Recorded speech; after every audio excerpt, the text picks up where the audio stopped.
Hey, folks, welcome back to another episode of the California Clays podcast. I'm your host, Henning. Today I'm joined by Cory Kruse, one of the most accomplished sporting clay shooters in the game. Cory is a national champion, a world English champion, a coach, content creator, and the man behind the Sporting Collective, an app and website built to help new and experienced shooters learn and better understand the game. He also comes from a pretty incredible shooting pedigree, having been trained by Olympic bronze medalist Dan Carlisle and growing up around some of the best shooters in the world, including Anthony Matarese. Cory has seen the game from just about every angle, as a junior, a champion, a coach, and now as someone helping teach the next generation of shooters. So today we're going to talk about his journey through the sport and how he thinks about the game today. So let's just jump right in. Cory Kruse, thank you for joining me on the California Clays podcast, man. How are you doing? Man, I'm doing great. Thanks for having me on. I've been looking forward to this for quite a while.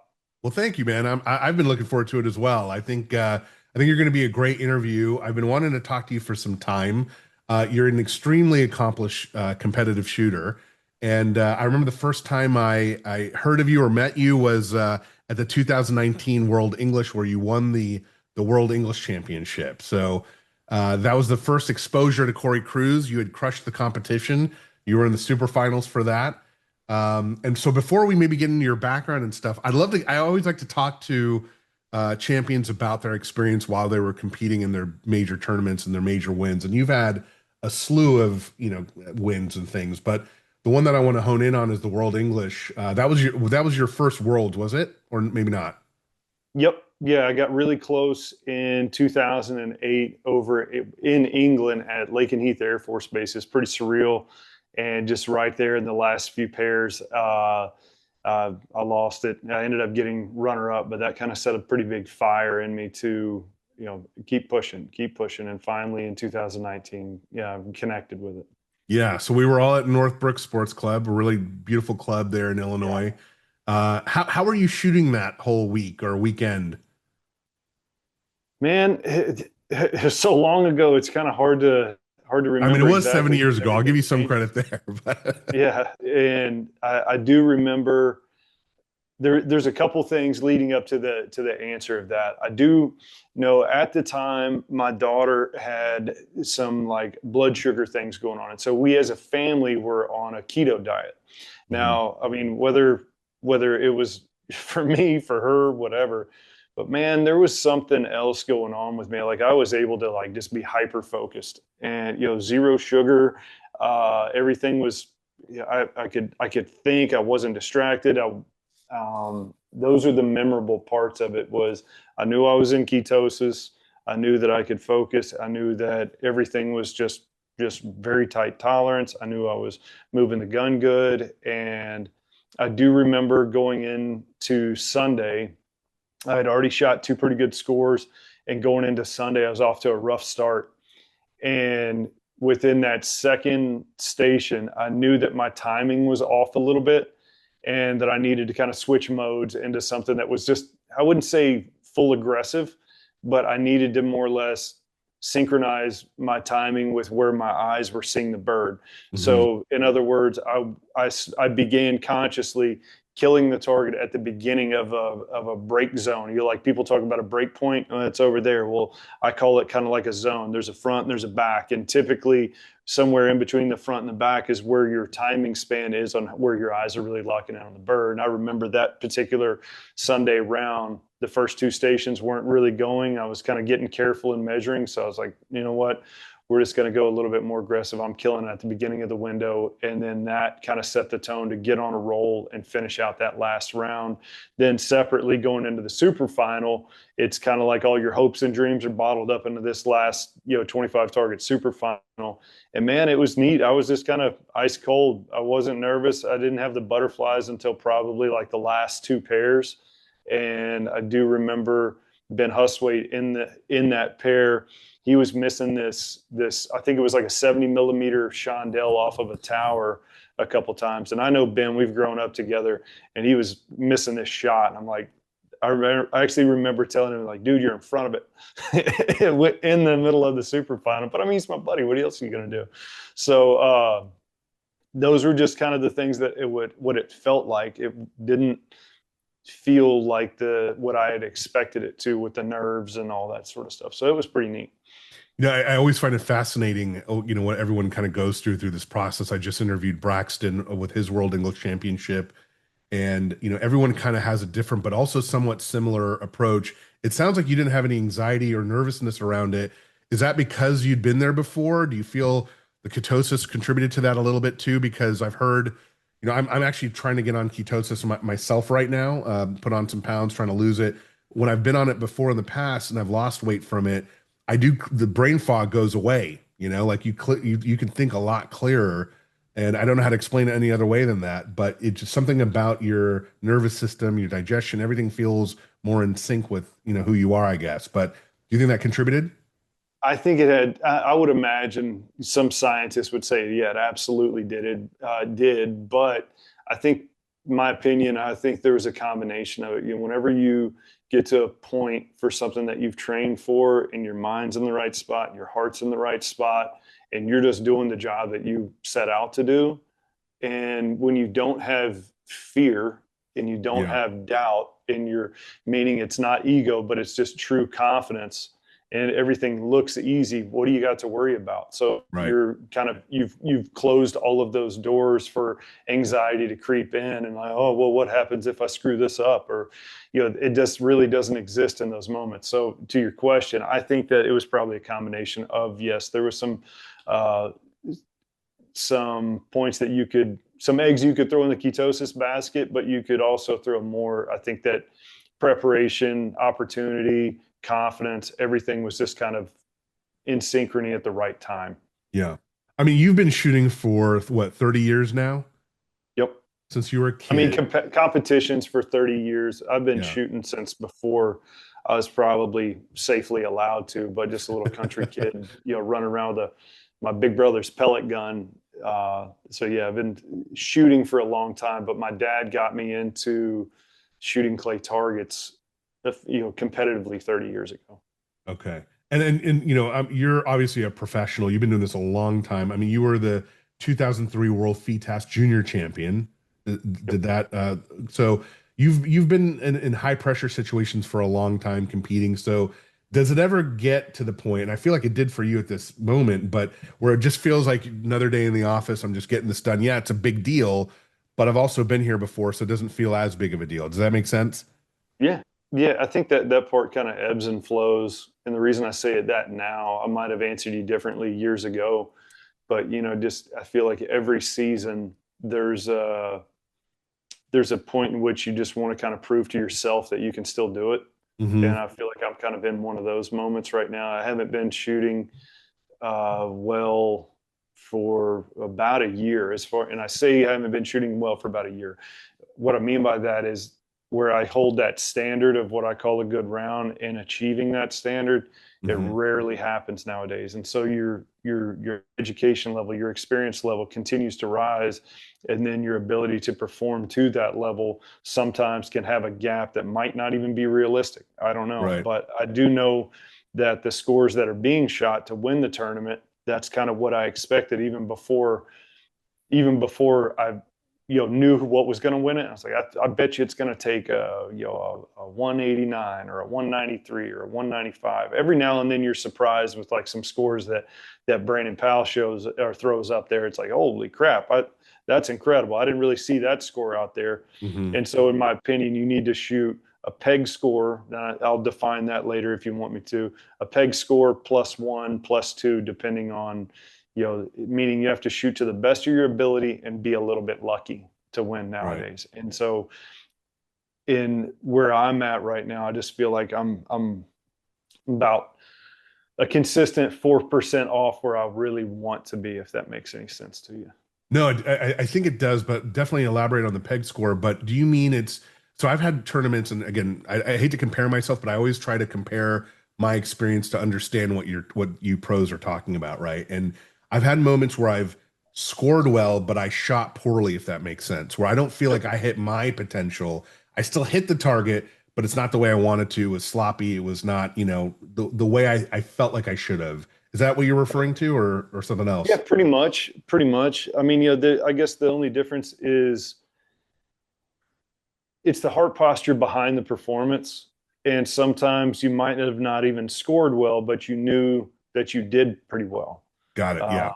and vice versa. Maybe the conditions had changed between rotations or something like that. Or maybe you just had a false sense of like, man, I just felt like that course was hard, and I felt like I did a little better than I could have really ran a wheel off on that one, but I didn't. Or it just fools you sometimes. And I mean, Mhm. that's where that experience just helps you define what you call a peg score. Because there's been other times that I have been like, man, I feel like I'm probably four in the hole after that round. And then the scores come in and you're one target ahead of everybody. Like, oof, Mhm. wow. Do you So, mean when you say peg score? Do you mean like a par, almost like in golf? Like out of this station, 8 targets, I should definitely get 8. similar, but it's a little more detailed. Okay. My definition of a peg score is like, this is the score that it would take if the best in the world were all there competing on that course. Whether Mhm. it's the Krieghoff Cup at Nationals, whether it's a day one of the World Championships at EJ Churchill's or at the National Club. Whenever the world's best are on that course, what would it take to win it? To me, that's a peg score. And that would only be specific to you and other world level shooters, right? I mean, someone like me couldn't go, this is a peg score here because I wouldn't have that context and that history. So what is that? Define it even further. Like if because you're comparing it to people that you shot against, people that you know their abilities, people that you've shot behind, so you know how they shoot it. How can someone else develop a peg score kind of mentality or system in their head? Well, there's a couple ways. As you're going through the course, you could kind of get station to station and like, is this station runnable? Yes or Yeah. no? Should you run it? Probably. Could you miss one there? Yeah. So that's kind of like in a curve of like, if you have four of those that are runnable, four stations in a row that are runnable, but you could miss one, Hmm. here and there, give yourself a little grace. And let's say, that on average, yes, you could run all four, but you're really not expected to. Odds are you're going to bleed one or two. Let's just say you're going to bleed one of those out. And, Okay. you would just kind of use that factor the rest of the way through. But yeah, I mean, that definition is for what it's going to take to high overall that course, Right. or, be one of the top scores on that course. Right. Right. And I get it to a small degree because I remember when I first started, folks would say like, "Oh, this course, someone's going to win it with a 95." And I'm like, "How do you Mhm. know that? I know you just shot the course, and you maybe dropped a couple targets yourself, and you may either hit that 95 or you didn't." But it's kind of having a good assessment of the field, good assessment of the course, and then being able to put a number behind it based on high level master class minimums skill set, right? Yeah, pretty much. And I mean, a lot of target setters nowadays are kind of thinking on that sort of bandwidth too, that like, okay, Okay. what kind of score do I want shot? What's the high? And then what's the low? And then what do I want, the C, B, and A class shooters, kind of, you don't want to beat up the middle class and beat those guys, or hurt their feelings or anything. You never want someone to, man, that sucks. I just paid money to get my teeth kicked in, so I don't want to come back. You don't want to do that. So it really takes a talented target setter to build a course that's going to be entertaining for the middle classes, but challenging enough and separate the master class guys or the pro class guys, right? Right. And so in that environment, how are you going to peel one or two away and then have at least one separator? And so whenever you're coming up with what you feel that peg score is, typically you take that final number that you shot, and then you just kind of add in, well, I feel like I leaked this one, that one. How many targets did you give up that you shouldn't have? And you can kind of add that in there. And then in the final part, well, did I run some? Did I run a station that I could have missed one or two? And you'd subtract that, and then you could just kind of have that ebb and flow number. And then at the end of the day, when you're kind of having the picnic table talk, everyone could kind of say like, I felt that it's going to take a 96, or I felt a 97. One random guy might, I think someone should run it. I'm like, I didn't see that. And it kind of comes up with just that marginal felt number. So it's never an exact science, but Hmm. and it's all opinion based anyway. No, speaking of that, in this game, you're always going to have people that are having opinions about the targets, whether they're good, bad, Of ugly. course. And I always wonder, I remember Anthony saying something one time where he says, your job as the shooter is not to judge the target, it's to shoot the target. And that really stuck with me for a long time because I always felt that way just innately myself. It's like, look, the test is go shoot the target. It's not, your test isn't to go judge how the target was set. If it was extremely easy, I get it. And if it doesn't meet your skill set, either, it's too easy or it's too hard, I get that too. But at the end of the day, our opinions don't matter, right? It's shoot the targets. If you hit 100, maybe then you get to have an opinion about this. What's your take on that? I totally agree. I mean, you can really get going down a wrong path when you start becoming this critic of what you liked or didn't like about the course. I mean, at the end of the day, by your paying your registration fee, you paid to take a test.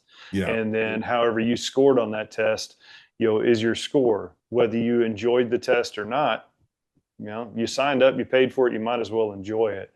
right, And so that's where that critique can kind of put you off in left field to where you've got another battle to fight other than solving the puzzle at every station. Now you have to battle the emotions like, this, I don't like this pair, or that's a crap target because it's bad lighting or whatever. Like, well, man, everybody's trying, and I right. get it. Everyone's entitled to their own opinion, but you don't have to. Did anyone ask you for your opinion either? Right. You know what I mean? So Cory, take us back to how you got into this. You've been doing this for 30 years. How did you get introduced to clay shooting sports? Man, my dad, my stepdad, but he's my dad. He raised me. He was an all-American trap and skeet shooter back in the 60s and 70s. Okay, so he had a little place called Conroe Trap and Skeet, about an hour. Well, I guess with Houston traffic and as huge as Houston is now, maybe you'd say an hour and a half, but about 50 miles north of Houston in a little redneck town of Conroe, Texas. And Mhm. uh, he and my siblings, they shot skeet and trap growing up out there at Conroe Trap and Skeet. Well, it burned down, and then my dad married my mom, and I was just a little redneck kid running around in the woods, shooting BB guns, 22s, pretty much anything that had a pulse was in danger if I was running around the BB gun. And then whenever I was 10, 11 years old, the shotguns came back out, and my dad would go and shoot sporting clays tournaments. He had just found out about it, about the game of sporting clays. And so he would go to these shoots, and I would go along with him and carry his bag and see what it's about. Guns, kids, I'm in. I wanted to go. Well, the backstory was that at Conroe Trap and Skeet, a guy you might have heard of before, Dan Carlisle, Oh yeah. actually started shooting out there as well. And my dad and Dan were good buddies at the time, would travel around to different tournaments. My dad's a little older than Dan, and so he would. I've never asked this full question or got a full answer on it. Is whether he was like the chaperone or not or whatever. But they were traveling around shooting skeet and trap and pigeons and having a good old time. Well, then the gun club burnt down, and he pretty much lost everything. And about that time, Dan was going into the army. So then that span of time went through. I'm old. I'm kind of becoming of age to handle a 20 gauge shotgun. And Dan tells my dad about sporting clays, so he starts going out to the range and doing this new game. And there was a club on the north side of Houston called Champion Lakes. I remember going out there. American Shooting Centers also was open to the public, and we would go out to these little local shoots. I even remember going out to one in Eagle Lake, Texas, which used to be known as like the snow goose capital of the world, right? Definitely ain't anymore. But there was a little tournament set out there with handset traps out in a pasture. And I remember Lois Lessing actually doing registrations out there back in the day. So I Yeah. mean, like there's a lot of fun stuff, fun memories, right? And I would just tag along with him. And then if I did a good job and I wasn't too much a pain in the butt, he would let me shoot a little bit, and I would get the crap kicked out of me, and I'd go back to my BB gun. I still love shooting. And then just as I got older and older, he began to let me participate more and more. And then by the time, I'm bad with years and ages, but I do know from like the NSCA membership, it's 30 years now. And I remember I went with him And there was one year that, it was right around the end of the season, and he wanted me to get enough register targets so I could get classified to start the next year. And so we did that. I got classified, and then that next year, I think was 1997 Okay. when I started. It was either 97 or 98 that I shot my first Texas State championship and won sub junior there. And that was a pretty big deal. Growing up, also, I shot with a junior shooter named Tommy Moore. And I mean, I'm like the little 4 foot tall, skinny kid, and Tommy's like, a couple years older than me, but he's like, at the time, I felt like 7 foot tall, shooting a Krieg off, big dude. And I was gonna I say I do highly remember doubt you were ever 4 foot tall, but okay. dude, I was, man. I was a little kid. If I showed you pictures, I didn't start growing until I was like 17. But Okay, when so I grew like a lot really fast. And I do remember at one point it kind of lit a fire in me, and I think I'm realizing that I'm 42 now, that I kind of have that stubbornness within me. Like when someone tells me I can't do something, I really enjoy like proving you wrong, that sort of thing. And my dad told me like, you can't, what do you even want to go to this tournament for? You can't beat Tommy.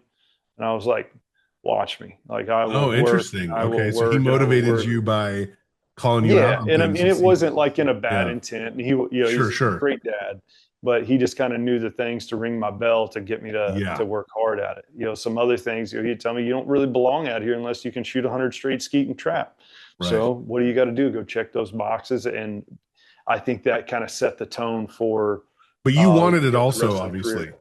Yeah, I did. I just loved shooting stuff. And so shooting a squirrel, a rabbit, or, I mean, I used to shoot my mom's pots and pans, with a BB gun out in the backyard and get a whipping for it just because I liked it. I liked shooting. And Yeah. also another thing that's like worth noting, like I had terrible eyes, man. I had Coke bottle glasses. My first pair of Decots. I need to ask my mom if she still got them up in storage. But I mean, you could like literally start fires with these things. They're so thick. And Do you wear so correction now? I actually got my eyes lasered when I turned 21. Okay. And it's Yep. stayed with you and it's been fine. You haven't had Yeah. to do Yeah. any It works. adjustments or anything? Okay. No, no, it's all good. I actually spent a little time with Dr. Colo. Not, it's been years now, but he had measured me at like 2010 in my left eye and like 2020 in my right eye. And he Okay. was And like, you're I can fix right-handed? that. Yep. Okay. Yeah. My left eye's a little bit stronger. And I think it was at the World FITASC that was actually at the Minnesota Horse and Hunt Club. Uh, Me and Greg Wolf actually went out with John Kruger and Scott Robertson out on one of the little local lakes. And John Kruger had these supercharged jet skis. Well, I came off that jet ski probably doing 70 miles an hour in the little kill switch button that clips in. Well, I came off so fast that thing stretched out and came back and popped me right dead center bullseye in my right eye. And it like Oh basically man. blinded me for about 12 hours, scared me to death.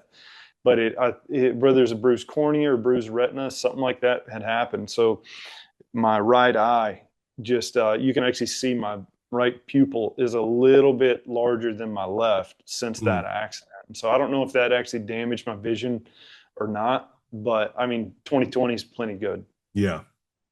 I want to touch on a couple things you brought up. So one, Dan Carlisle seems to be a common theme in a lot of the shooters I've talked to. And at that time, when you were younger, not shooting yet, your dad didn't let you shoot. He just let you attend, which I think is actually really smart and something that I'm going to be thinking about with my nephews when I bring them into the game. They live in Texas, they're in Austin, and they like coming out watching me shoot, and we let them watch when I'm at nationals, and they get a kick out of it. And I think that's a really great way of kind of slowly introducing people to or kids to it, and then getting them excited about it, and then yearning for it too. And I think your dad did a good job that way, maybe directly or indirectly. But would you say that drove your desire to do it even more because you got to watch everyone else do it? It was like when my parents used to take me wine tasting when I was a kid. Couldn't drink any of the wine, but I got to learn about everything about winemaking. And Yeah. at the very end, I didn't get that last little bit that I wanted to do, right? I couldn't drink the wine in public. So it made me a big wino. I'm actually not a wino at all, but you get my point, right? Like, did that Yep. help you become and It have did that me. desire? It did me for sure. I think that it's a case by case basis. I mean, the attitudes and heart postures of kids can vary, so far, between the pendulums that you just never really know. And so I think one that if you take them out there and then you just see what kind of interest they have. And then when you see that there's some interest there, like, all right, can I build on that? Or is it time to go ahead and let them participate? And Okay. then you just kind of have to have that relationship with them to know where that skill is. So you if you're not careful with it, you could push it past, like, yeah, they always take me, but never let me go anything. This sucks. I don't want to go. Or you could be like, if it's the right time and they're interested in it and you let them give it a try, or they could be there and they might be too shy to get in and do it because their fear of failure is so strong. They don't want to embarrass themselves, Right. so the introduction, I think, is a big thing, but I think case by case basis is really important. It worked well for me. I've seen it work well for others, but I have seen some others that have, like, yeah, we probably should have went ahead and let them bang it out there, that one day, but we didn't. Yeah. So when you started working with Dan Carlisle as a trainee, if you will, how did that start? So you already knew him, you were traveling with him, you weren't necessarily shooting with him, but when did your dad say, "Okay, I want you to training with Dan Carlisle"? So my dad had actually trained up many kids shooting, especially his oldest son, who became a All-American trap skeet shooter as well. Hmm. And there's a pretty good age gap between him and me, and so he was already good at getting the basics down, right? And so he basically trained me up for, I guess, either a year, maybe two, until he's like, okay, now you're ready to go, and I'm gonna turn you loose with Dan, and then Dan's gonna take it from here. And I think I was probably 14 at the time. And I had met Dan at the National Complex, I think that one year. I didn't really know him at the time. I knew of him because I had heard stories about him and whatnot, but finally got to meet him. And Dan's the big star of the show, especially in those early years. I mean, the dude's an absolute legend. And so getting to meet him, I was kind of starstruck. And then my dad just basically put me on an airplane. Dan picked me up from the airport in Pennsylvania. He was working out at a club there. And Dan just kind of took me under his wing. I would work with him his first lesson of the day for a couple hours. And then I would work off my target and ammo ticket by loading traps, picking up trash, whatever, just kind of being the yard boy for the rest of the day until he was done. And do that for a couple of days, and then he'd send me home. Hmm. And where was Dan located at that time? Were you always in Houston?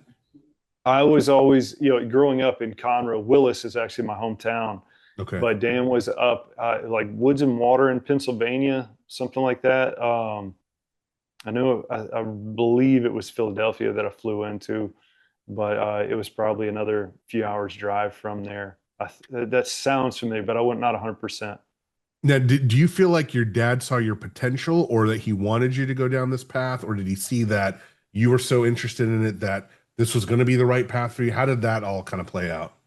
Yeah, that's a good question. I need to ask him that, but I think he knew. I would speculate that he knew I was interested. He knew I was hungry for it, and I'm sure that he saw that there was some talent there. And I mean, because again, before I got into clay shooting, I mean, that's all really there was to do, is just run around the woods with a BB gun or a 22. And he knew that's all I would do, especially in the summertime. My grandparents just shooting and shooting and shooting, shooting something. And so I think between what he saw in me, at that age, and he was like, well, I'll give him the next, enough lead rope to see where this goes, and then see where this goes, and then see where that goes. And so that's what I would guess. Okay. Now, what were you like as a kid? Were you like intense? Were you cocky, quiet? How would you describe young Cory? It's a good question. So I'm the youngest of my generation between all my brother, sister, and cousins and whatnot. And so in a redneck family, you gotta be tough. If you ask my brother, he'd be like, "Yeah, man, you're a little sissy. You're crying about everything," and maybe I was, but I felt like I was pretty tough. I mean, I remember some dude picking on my sister, whenever, I don't know, I was probably 12, 13 years, and I was running that dude down with a bat ready to beat him. And he was a big kid, right? So, I mean, I wasn't ever really scared, but I wouldn't say I was cocky Hmm. or arrogant by any means. I was pretty adventurous and a real outdoorsy kid. So shooting stuff was just always like in my DNA. My grandpa's a huge hunter. He just recently passed away. The dude was my hero, but I would spend most of my summers at his place, and he's a cattle rancher. And so we'd go work all day. And then if I did a good job, he'd load me up with handfuls of 22 bullets, and I'd just take off. And I'd come back when I ran out of ammo. That was a pretty common thing. So adventurous, outdoorsy, love to just shoot stuff. Didn't matter, rifles, pistols, You were the original shotguns. Calvin of Calvin and Hobbes, right? You know, I love Calvin and Hobbes, and I that do was me, too. man. I Yeah, just yeah, didn't have the stuffed tiger yet yeah. to have Same, my same. imagination with. I had my dog with me, and we had many talks together. Right on. Yeah, no, I'm a big Calvin and Hobbes fan too, growing up, and I wouldn't say we had a similar upbringing. I grew up in the suburbs here in the Bay Area, and we had outdoors because we're in the suburbs, so we have all the outdoors as well. But we were always on bikes. That was our big thing. We were like the local bike Yeah, kid gang, had your little if you biker will. gangs, We were and the all cool kid dumb had his kids. pegs on his bike so you could get a pump We or were all give a pump. BMX kids and mountain Yeah. bike kids and all that kind of stuff. But going back to Dan, real quick. So, there's people that know who Dan is, obviously, that are watching this podcast. I mean, if you're watching this podcast, you're probably wanting to learn more about clay shooting. But what do you think you learned from him? Like, what made him an important coach for you? And, what did he see in you when you were working with him? He was able to set a foundation of form and mechanics, that not many people really focus on. I saw it a lot growing up with so much talent, that I was actually competing against at the time, that they were learning how to just hit shots. They weren't really learning how to break down the puzzle at every station. They weren't learning how Hmm. to really read the target and the mechanical function of bringing a shot to life. Okay. And it starts with your stance, your balance, how you approach the clay, your hold point, your visual pickup, matching the speed of the bird. And I mean, I can be honest, looking back, I didn't really care to know all that sort of stuff. I just wanted to hit the shot like everybody else. But he was But deep into it. thankfully, Dan and his personality and his relationship with my dad gave him full right to just beat the living crap out of me if I needed it. And so I do remember one time, it's pretty funny. There was like this, I don't know, it seemed long at the time, but I'm guessing nowadays it's probably like a 30-yard crosser showing a little dome, and I'm just smoking this sucker. And I've got my Browning Gold and I've got my Briley Light Mod choke, and I'm just hammering this thing. And every time I would hit it, Dan was like, "No, do this, this, this." And I'm like, "What are you talking about, man? I'm hammering this sucker. Like, come on, keep sending them. I like this." And then finally, he just grabs me by my shirt and, "Listen here, if you do that one more damn time, I'm sticking this foot in your ass." And I'm like, "Yes, sir." But that's what I needed, man. He got my attention to pay attention to the form and mechanics and the approach of cutting the bird off, and cutting the bird off consistently and matching the speed, and then really looking for something on the clay rather than just timing that lead just right. And that kind of set the tone going forward for, I get it, man. Like, you have a system for this. And so when I get to the next crosser, I can use that system to break that down. And then Mhm. with experience over time, that computes to pretty much all angles, speeds, distance, elevations, whatever it might be. And it's just kind of like you see the world through a different lens now. So That's what? what Dan did for me, was break that system down. No, that's amazing. So what did he teach you about those fundamentals that maybe young shooters today need to hear? Man, I think he I can't remember word for word what it was. I just remember those little key, like, I'm a real visual learner. So I remember like that little mental flashback of what was going on and kind of what the setting looked like and what I was doing wrong. And when I finally started getting a pat on the back rather than getting punched, right? and I think with that being said, to your question, like what do the kids need to learn today is exactly what I just said.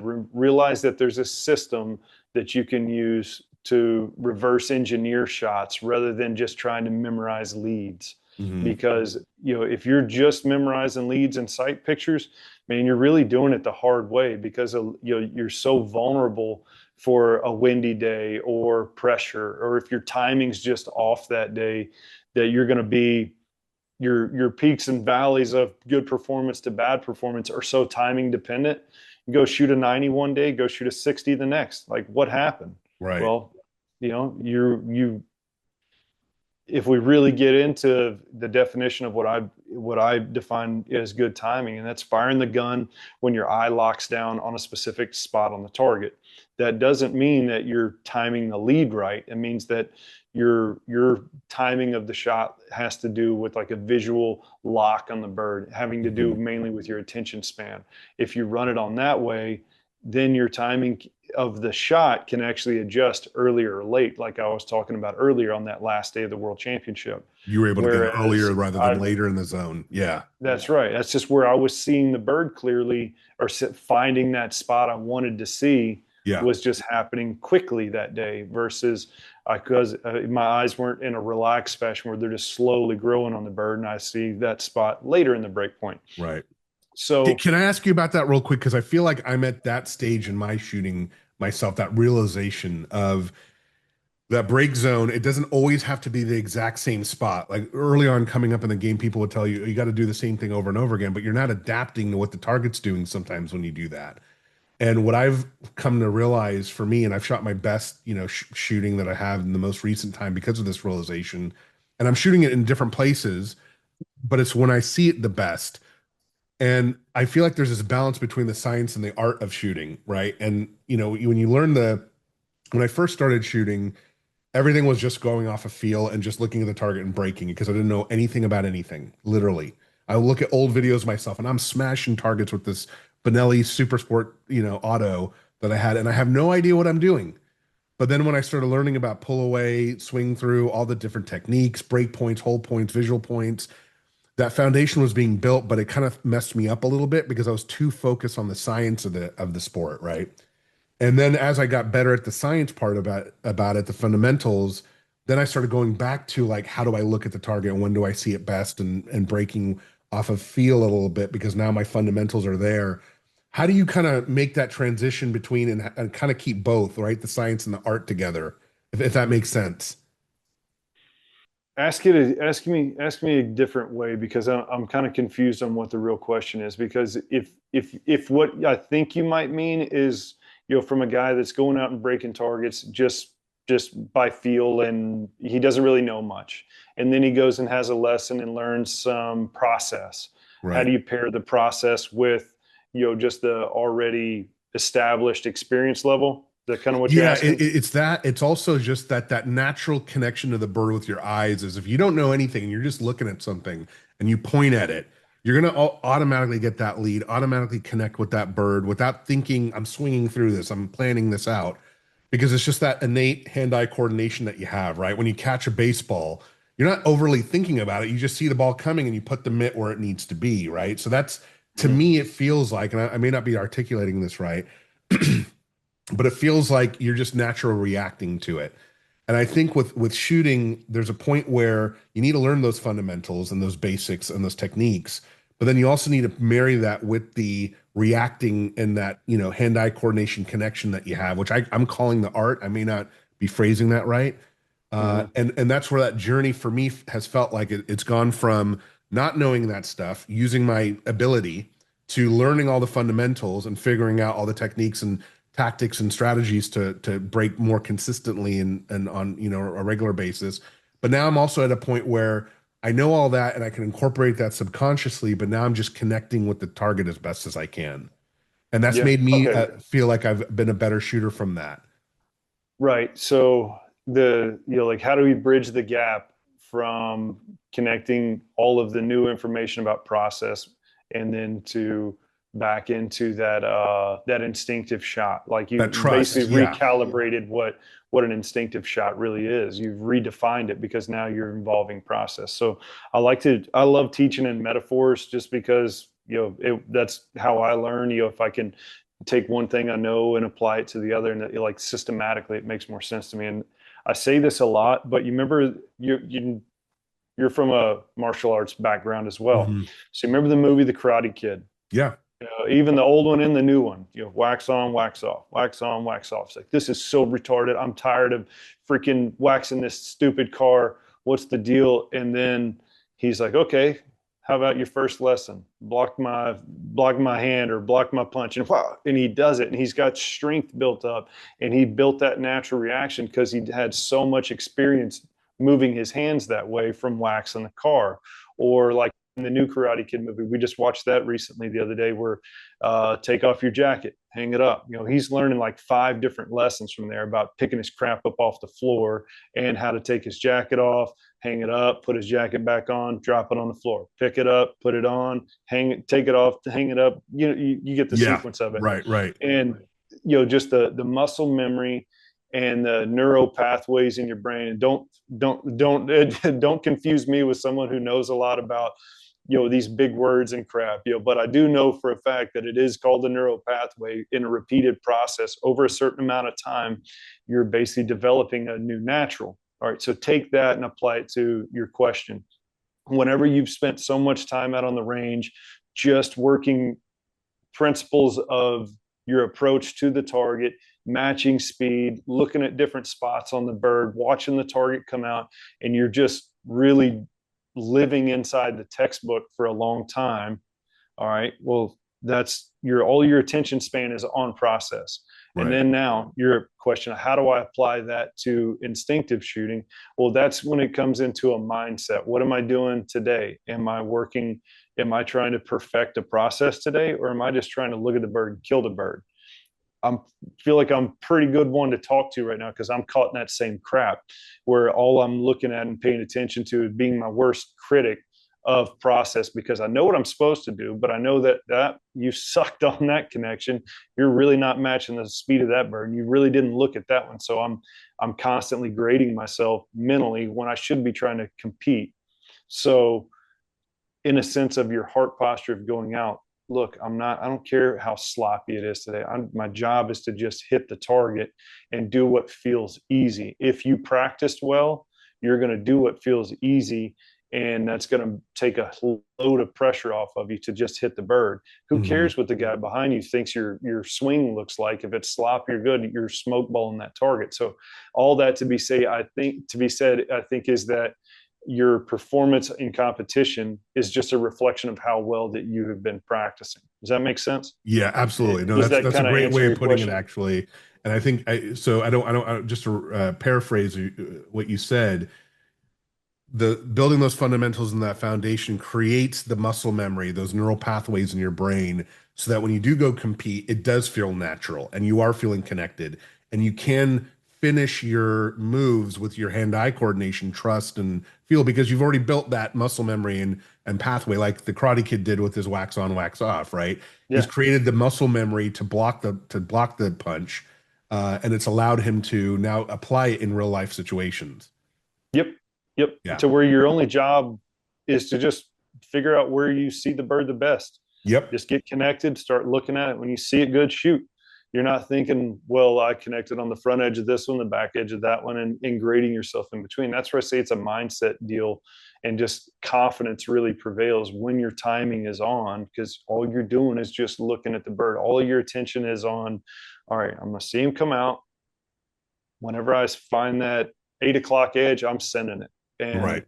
it makes everything really easy, but it doesn't work that way for a new shooter who doesn't have the processes built in or the expertise to have those tight tolerance approach to the bird, have that ability to meet it on the back edge in synchrony, meet it on the front edge in synchrony, start way ahead of it and let it collapse. And to me, technique doesn't really matter. I mean, if you look at all the world champions, in the past 20 years, there's not really one style that you could say is the best, because Right. every single style has multiples tied to it, right? So I did this YouTube video, of all explaining all the 5 ways. You got 5 cardinal methods. I guess I came up with that term. You got collapsing, pull away, swing through, move, mount, shoot, and maintain lead. Like, which one's the best? It's kind of a trick question. Well, they're all the best because of what I just said about they've all got multiple world titles, tied to them. I say, well, let's look at what the common denominator is. And all 5 different styles play the game within 1 point of what the target speed is. And if Hmm. you have to break that down on a 1 to 10 scale. Let's say the target speed's a 5. If you're a collapse lead shooter, you're letting that lead absorb in on a -1. If you're pulling away, it's a +1. If you're swinging through the bird, you're just starting behind it and +1 through it. So Right. all the best styles are all shot playing the game within a 1 point ratio. And at That's that actually a really point, good way of putting it. Yeah, I see what you mean.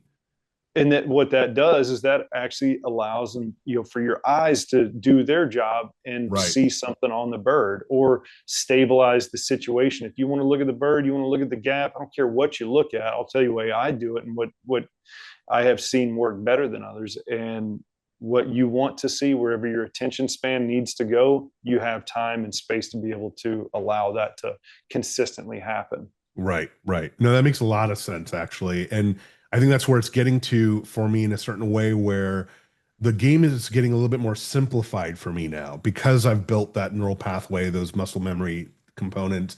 And now it's about just looking at the bird as best as I can. Where do I see it the best? And then, I'll think about a little bit about the move I'm going to make because I know that if I see it best there, then I need to come swing through this. Or if I see it best coming into my periphery here, I might want to stay maintained in front of it so it crosses into Yeah. my barrel. So you explained it great. And by the way, I think you explain these things very well. I've been watching. You have an app that's out called the Sporting Collective, and I don't know if a lot of folks have been on it. I've been on it. It's been great. You have training. You've been explaining really, I'd say, difficult concepts in a very good manner. I think one of the best to explain how the gun is supposed to look in the periphery versus how you look at the target and what that looks. You have a visual presentation of that on the app, which I think is phenomenal, by the way. And then you do a weekly. It's kind of like a podcast, but it's like a stream weekly, right? Where you have Yep. folks join you live and can ask you questions. Can you tell us a little bit about the Sporting Collective and the app that you created? Yeah, it started off. I'm trying to think of like how do I want to throw it out there. And I mean, this thing has kind of been like a living dream of mine for a long time. And the backstory, I'll try to get through this as quick as possible, and it'll make sense at the end. So my father-in-law, Ed Origi, started Champion Video Productions. He did some shooting videos that were way ahead of their time at the time he put them out, with Dan Carlisle, with Anthony Matarese, with Will Fennell, even did one with Cyril Adams. And this is before ShotCam was out. And instructional videos before, were like Sunrise Video Productions with I forget the guy's name, Bruce something. I mean, and Marty. Either way, as things evolved, I had this vision of how I wanted to teach people, and it was similar to how Dan Carlisle would draw the picture in the dirt with a stick. Just drawing in the mud, sort of thing. If you didn't have your piece of paper, you could some way to visually represent what you're trying to explain to them and show that picture. Well, growing up playing video games, like John Madden, and then watching a like Monday Night Football whenever John Madden would break down a video play, and he'd play it in slow motion. He would circle the players and show how the football play would open up a gap for the running back to run through, or the slant route that the receiver was going to run, how the quarterback dropped back and threw the pass, and he could see the coverage, all that sort of stuff. So that was stuck in my mind, that I wanted to be able to draw on a live screen like the weatherman does to show you everything I'm talking about. Hmm. Well, I've never been able to find the technology for that. And we finally came up with a way to do it. And just, it's like, if I don't do it now, I'm never going to. And so we started the Sporting Collective. Now, to your question, what is the Sporting Collective? It's an app-based learning platform for basically anyone that has any interest in shotgunning to advance their skill set. It doesn't have to be just an NSCA shooter trying to move up the ranks. It could be for the Houston-based corporate shooter that gets out of the office twice a year, and he's a little hesitant to take my invite to come to a shoot with me because he doesn't want to, embarrass himself in front of his colleagues because he doesn't really know how to hold the shotgun, doesn't really know how to load the shotgun, doesn't even know how to go shop for a shotgun. So we really talk about a diverse subject, from how to get started in it, on how to basically help you out with a 70-yard ripping batu. Basically anything in between is what we talk about. And the avenues that we explain it, I do a like what I call is a shot struction. I feel that my wife and I came up with that term, shot struction, right? And that's the John Madden video playback where I draw on the screen and whatnot, and just kind of give you a visual representation of how to break down a shot cam recorded video. So you can see where the barrel's at. You can see the hold point, the visual pickup, see the connection, see what the gun's doing at the end of the shot. And I just kind of hold your hand through that whole process. So that's one avenue, is the shot struction. We do a weekly live stream, which is, like you said, similar to a podcast, but it's just me talking, and I'll pick a topic that I've got some interest in, or that I just kind of feel like the community needs to hear about. And it's usually an hour long. For the first half hour, I've got a lot of notes, and I just kind of give my spiel on that topic, and I leave the next half hour for questions. So people can type in their questions, and I'll answer them live on screen.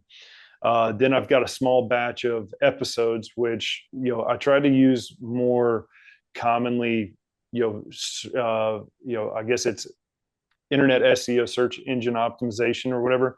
But I titled the videos, "Why Do I Suck at Clays?" "How to Sight in My Shotgun?"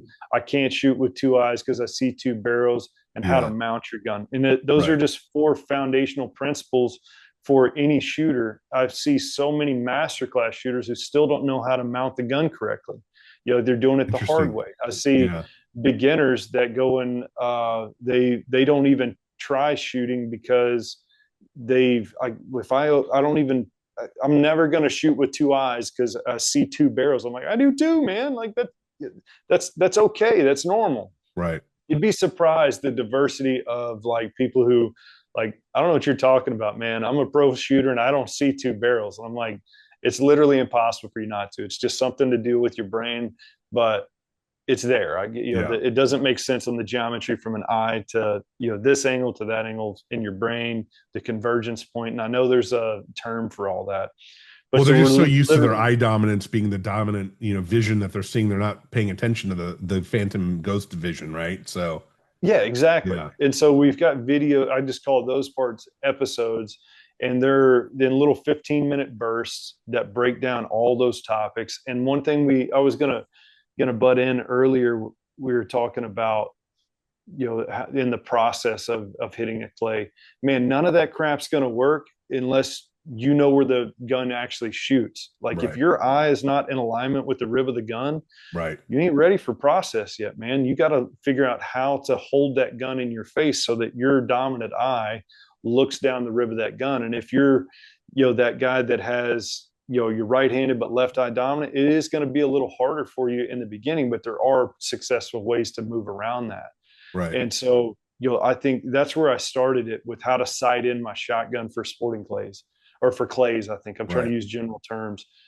And, it's basically how to stand, how to bring it to your face, on your shoulder, and the alignment that you have. And then you can watch the app as, however much your interest involves in it. If you want to watch 15 minutes and go, if you want to sit there and binge watch it and go from topic to topic, you can, because every little thumbnail has the topic in there. So if you want to watch something on eye alignment, on mental game, on strategy, planning, shot placement, reading targets, you name it, it's in there. And so they have a ton of content on here too. I mean, I'm looking at the app right now, and you've got episodes, shot struction. By the way, it's Apple only, or is it available on Android as well? It's on Android. It's on the Google Store and the App Store. and you don't have to watch it on your phone. You can watch it from your desktop. So you just go to the Yeah. website, sportingcollective.com, create a login. You can see and explore the app first to see if it's, and there's a good amount of free content on there. We've got little teaser episodes on there that you can kind of see if you like it, but it's a teaser. Obviously it takes a lot of time, and there's production cost involved in it, and there's an app development cost involved in it. And so we've tried to keep it on a cheap monthly subscription, something that, it's $14.99 a month. So for the price of a bougie coffee, you basically get this Swiss Army knife of shotgunning on your belt, where you can reference back if you've got a question, or something that I kind of butted heads with my wife at the beginning of this whole process. She's like, "We need this community page," and I'm like, "We don't need a freaking community page." It's like, "No, you need it, and it's really important." I'm like, "I don't want to get caught up in all that sort of stuff." Like, "No, you need to do it." Okay, we did it, and man, she was totally right. It is a huge part of it. Yeah. Is the community page. It's where anyone feels comfortable to get up there and ask a question any time of the day. I monitor it very closely, and to the best of my ability, I'll answer the question. If I don't know the answer, I could tag someone in there that does, or make connections to the best of the best. And it's something that I'm not really trying to take the Sporting Collective and say, "Hey, me, hey world, what, I'm the best at, teaching or anything." It's connective tissue to put someone in a rural area anywhere in the world in touch with someone that could help them get better. So I find it's like having a coach on hand, almost. Right. And someone that's been vetted out also by you and others that know what they're actually talking about. Because let's be honest, there's a lot of information out there, but not all of it is good, right?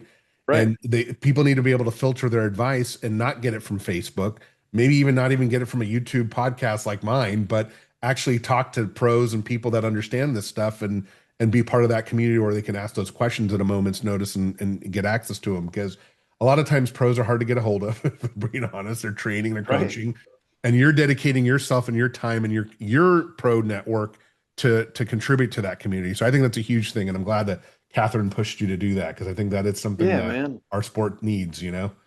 I totally agree, and that's the thing. I want basically every 4-H SCTP coach, every NSCA level 1 coach, everyone to know that it exists, explore it, see if it's something that would help you out, and something that's so cheap that they could tell their students, like, "Hey, here's your homework. Go watch this live stream, make some notes. Go watch this shot structure and make some notes."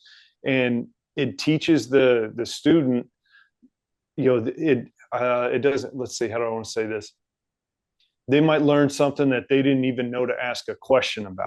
Right. And so it automatically advances the time span of their learning curve. I mean, you have it at your fingertips, and heck, productivity wise, it's damn sure a lot easier and beneficial for you to look at that than Facebook and Instagram and just waste that a certain amount of time in your life. You could be learning something. No, it's much more targeted. I think it's a great tool. I'm glad that you created it. The industry's needed something like this, and I'm glad that you're the one to do it. One, you do a very good job. I'm not just pumping you up because you're on here and talking to me. You're definitely not paying me to say this either. But from my experience having used it, it has been a very helpful tool. And I could see it being used for beginners, but also for advanced shooters as well. Because like I said, part of this learning journey, if you will, is being part of that community and learning from others, right? I wouldn't have learned half the things I know, and not that I know anything, but half the things that I know to this point, if it wasn't for the community around me and the shooters I've been around and the access that I've had. So I think what you're doing is broadening that access to people from experienced pros like yourself, and I think that's great. So, well, thank you. Yes, we're really trying to build it up and make it a popular item. I know, in the future, I want to work with the NSSF and Midway USA and the NSCA, the ATA, all of the organizations, just to, hey man, we ain't going to get rich doing this, but it's dang sure going to help the industry grow, because there's a certain amount of fall off that people get because either they cap out in their class, or it's too expensive, or the kids are going to college and they're not shooting there, or there's so many corporate shooters here just in the Houston area. And what I call a corporate shooter is just someone who doesn't even know the NSCA exists, and he's only going out to shoot a tournament on a charity level or because it's a work function, and he doesn't know, that shooting instruction even exists. So if we Well, it can get also it, gives them access to, our sport can get very cliquish at times, right? yeah, And I think man, with big your time. app and your connection, and I don't view you as this a cliquish type person, but you're open to everybody. And a lot of Yeah, people that man. are getting into the sport have a hard time breaking in because of the clicks. And if they don't find their tribe or group or click, it's hard for them to stay in it, if that makes sense. Yep. I'm a sales guy. I've always been, able to get into groups and talk to anybody, literally. So for me, the click thing never bothered me because I just joined everybody's clicks and I would be talking to everybody regardless. And I treat everybody the same. And I sense that you're kind of the same way. So I feel like the sporting collective, you're creating that community so where everyone feels like they could join that and be a part of that, and not feel left out, which I think is a big part of folks actually leaving the sport also. Right. I mean, that was something that I see on Facebook a lot. Someone might have a genuine question and put the picture up, and then you get all these people on the internet that like just want to be a smart ass constantly. The Right. dude's asking a genuine question, and he's like, "Man, I'm getting ridiculed. I didn't know."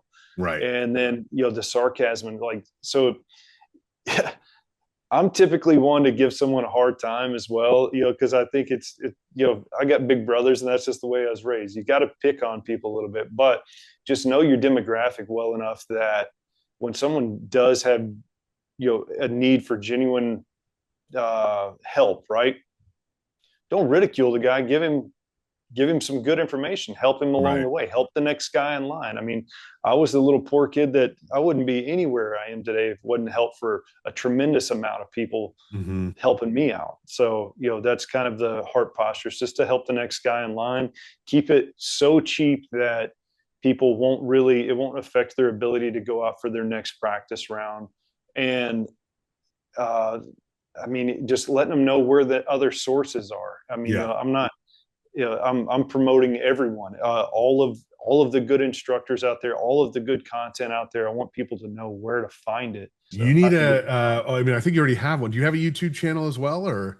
Yep. Yeah, we Okay. have that just kind of like as a marketing avenue to let the world know the Sporting Collective exists. Yeah. And so we put a lot of our free content up there, and we've got some cool product reviews we're getting ready to publish, and just a lot of cool things in the pipeline. And the more I'm able to devote attention to that to grow it, the better. So that's kind of the process I'm working on. That's awesome, man. Um, w- has created this like content and the instruction and getting on camera. I know we talked about this before the podcast started. It's kind of interesting. You have one skill set, but then you go do media, and I'm a banker, right? I don't. This is not what I do for a living, being in front of a camera, talking into a mic. But I've enjoyed it and learned a lot, by going through this process.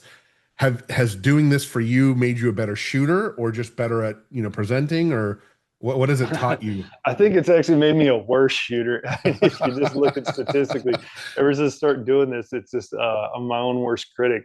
But I'm a salesman also.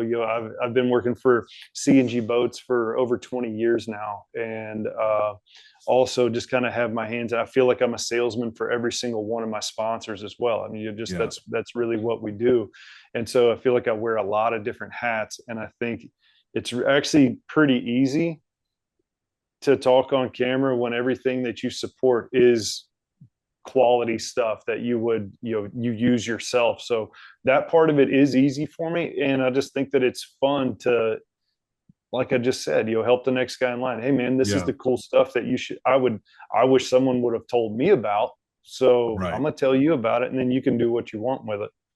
Well, you've done so much in the game already, right? You've been in it 30 years. You've won so many things. I mean, I'm looking at your list of accolades and so much. So this feels like you're giving back to the community in a way. Is that sound about right? Or is Yeah, that putting, yeah, yeah, absolutely, yeah, absolutely. Yeah, so that is a big part of it. I mean, in like I had mentioned before, I've wanted to do this for a long time, but I never had all the bits and pieces on how to portray it yet. I mean, because the shot yeah, instruction part, it was hard to figure out on how to do and get it to where you could constantly do it without these huge production costs. And so right. now It's tough. all I really need is my iPad and a shot cam, and I can get it done. Yeah. Right on, man. That's good. You said your game's kind of, or maybe not made you worse. Are you still practicing? Are you still getting out there? What do you do for your personal? Well, yeah, yeah, I am, and that's. I feel like I'm in the middle of like a big heart posture reset. I mean, I'm not burnt out to the point of like even considering quitting by any means like that. But it's I've been through about four big burnouts in my career where I'm like I just don't care anymore. Like Mhm. I'm not a quitter. I'm not giving up. I feel like my entire family is within the shooting industry, and my brothers from other mothers like Anthony Matarese and Greg Wolf and Travis Mears, they we've done this together for so long that Greg and I talk about this a lot. Like, I'm not quitting, so you better not quit, because if you quit, then that gives me, more incentive to want to. And I know Anthony ain't quitting, so we're all in this together. And Travis just opened up, his awesome range up in Fort Worth. I can't wait to see that place and get out there. And so there's so many different exciting things. Anthony's got all of the coolest content out there in his book, and Greg's rocking life as well. And so it's just really neat to see it all come together. So back to your question of like, where am I at on my practice? I'm trying to starve out the little flame so I get to start with a whole new one. And to make that make sense, it's like if I stay away from it long enough, Yeah, I'll get to a point, I know myself well enough that I'm like, all right, dude, come on, just time to wake up, get your crap together, and let's get back to work. And Anthony's helped me out a lot with that too, and just talks that we've had and videos that he sent me that has helped him out as well. And so I guess you could say it takes a village, and thankfully I got awesome support team.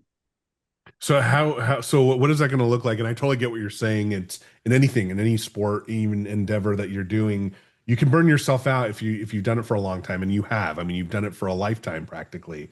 And so is it stepping away from the game that's going to help you get that drive back, or is it just taking a pivot and focusing now on Sporting Collective, making that successful so that you can come back and compete again? Because you really have nothing to prove in the game at this point. I mean, you've won world championships, you've won nationals multiple times, U.S. Opens. I mean, you name it, as a junior, as an adult. What do you think it's going to take for you to kind of get that hunger back? Well, I had mentioned it there at the beginning. It's like just proving to yourself that you can still run with the big boys. Yeah, And the U.S. Open's coming up. This from the time that we're filming this podcast right now, the North Central Regional's coming up. I was signed up for that. I'm not going to go. And then the World FITAS is coming up in Portugal. I'm not going to go there. Those are two tournaments that, while they're going on and I'm watching the scores, I'm going to get really hungry and be like, man, you should have went. You should have went, yeah, and that sort of stuff. And I'm going to use that fuel to get my butt out to the practice field, get things cinched up, and just get some actual true confidence hmm, leading up to going into the U.S. Open, and then just go to the Open and have a good time. yeah, You know, instead of treating it like a work event to where I've got to go do this and then I got to do that and to where I don't really enjoy it, because I have been so task oriented and just people pleasing everything. So I want to go sure, there and just go have a good time and do what I love to do. And then all of the work task actually gets done organically with a better attitude. You know what right. I mean? Oh, absolutely. So I work as well, so this isn't my day job, obviously, and it sounds like you also have another job, another life away yep. from shooting that keeps you busy and focused as well. So, how have you balanced that in the past?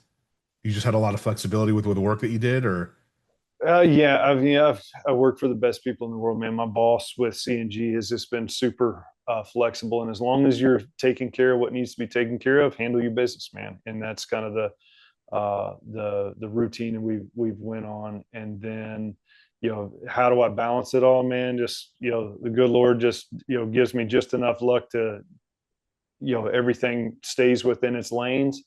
And the problem now is just I got an 11-year-old little girl that I want to spend a lot of time with. You start looking sure, at the clock and realize like how valuable your time is, right? It's you can look at your bank account, you can look at your the clock, and being 11, we only have so many more years before her life really gets off into something else, working, doing what she wants to do, and there might not always be time for that. But right now, I want to capitalize on that time. Yeah. And so that's kind of where I'm like really trying to do, as you said, and how do you balance that? Man, I don't know. It just somehow works. Stay on your knees, praying to the good Lord that, like, man, help me make it through another day, and allocate the time that needs to be made to Yeah. be a good dad, be a good husband, and still have time for all this other stuff. Right on.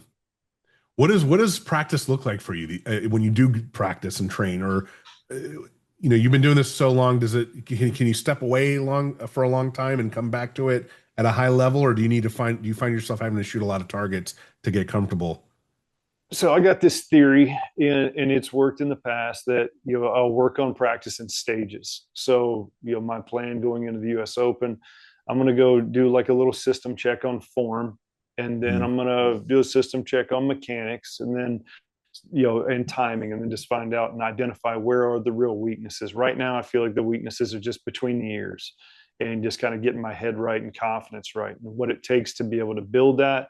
I feel like good timing will produce confidence, meaning what we were talking about earlier, just going out and seeing the birds break, and not putting such a critique lens on how perfect your mechanics are and how perfect everything else is. And so whenever you can factor that out, what's the practice round look like? Check, check, check. All right, all systems go. All right, let's go work on time and get your confidence up, and we'll just see how that looks. It's so hot in Houston right now, man. I mean, you're not even going to get 20 shots off in a station before your barrel has a 2-inch tall mirage on it from just the heat Really? wave coming Wow. off the Yeah. barrel. So you kind of Humidity of need to. Houston. I don't know how you guys handle it, but Me neither, man. I mean, that is some humidity I've never experienced anywhere else in the world. And I've been to South Asia and everywhere, and Houston humidity is a whole different ball game. dude, and then you add on the pterodactyl sized mosquitoes. Oh man. And It's they like, love me. Mosquitoes love me. right?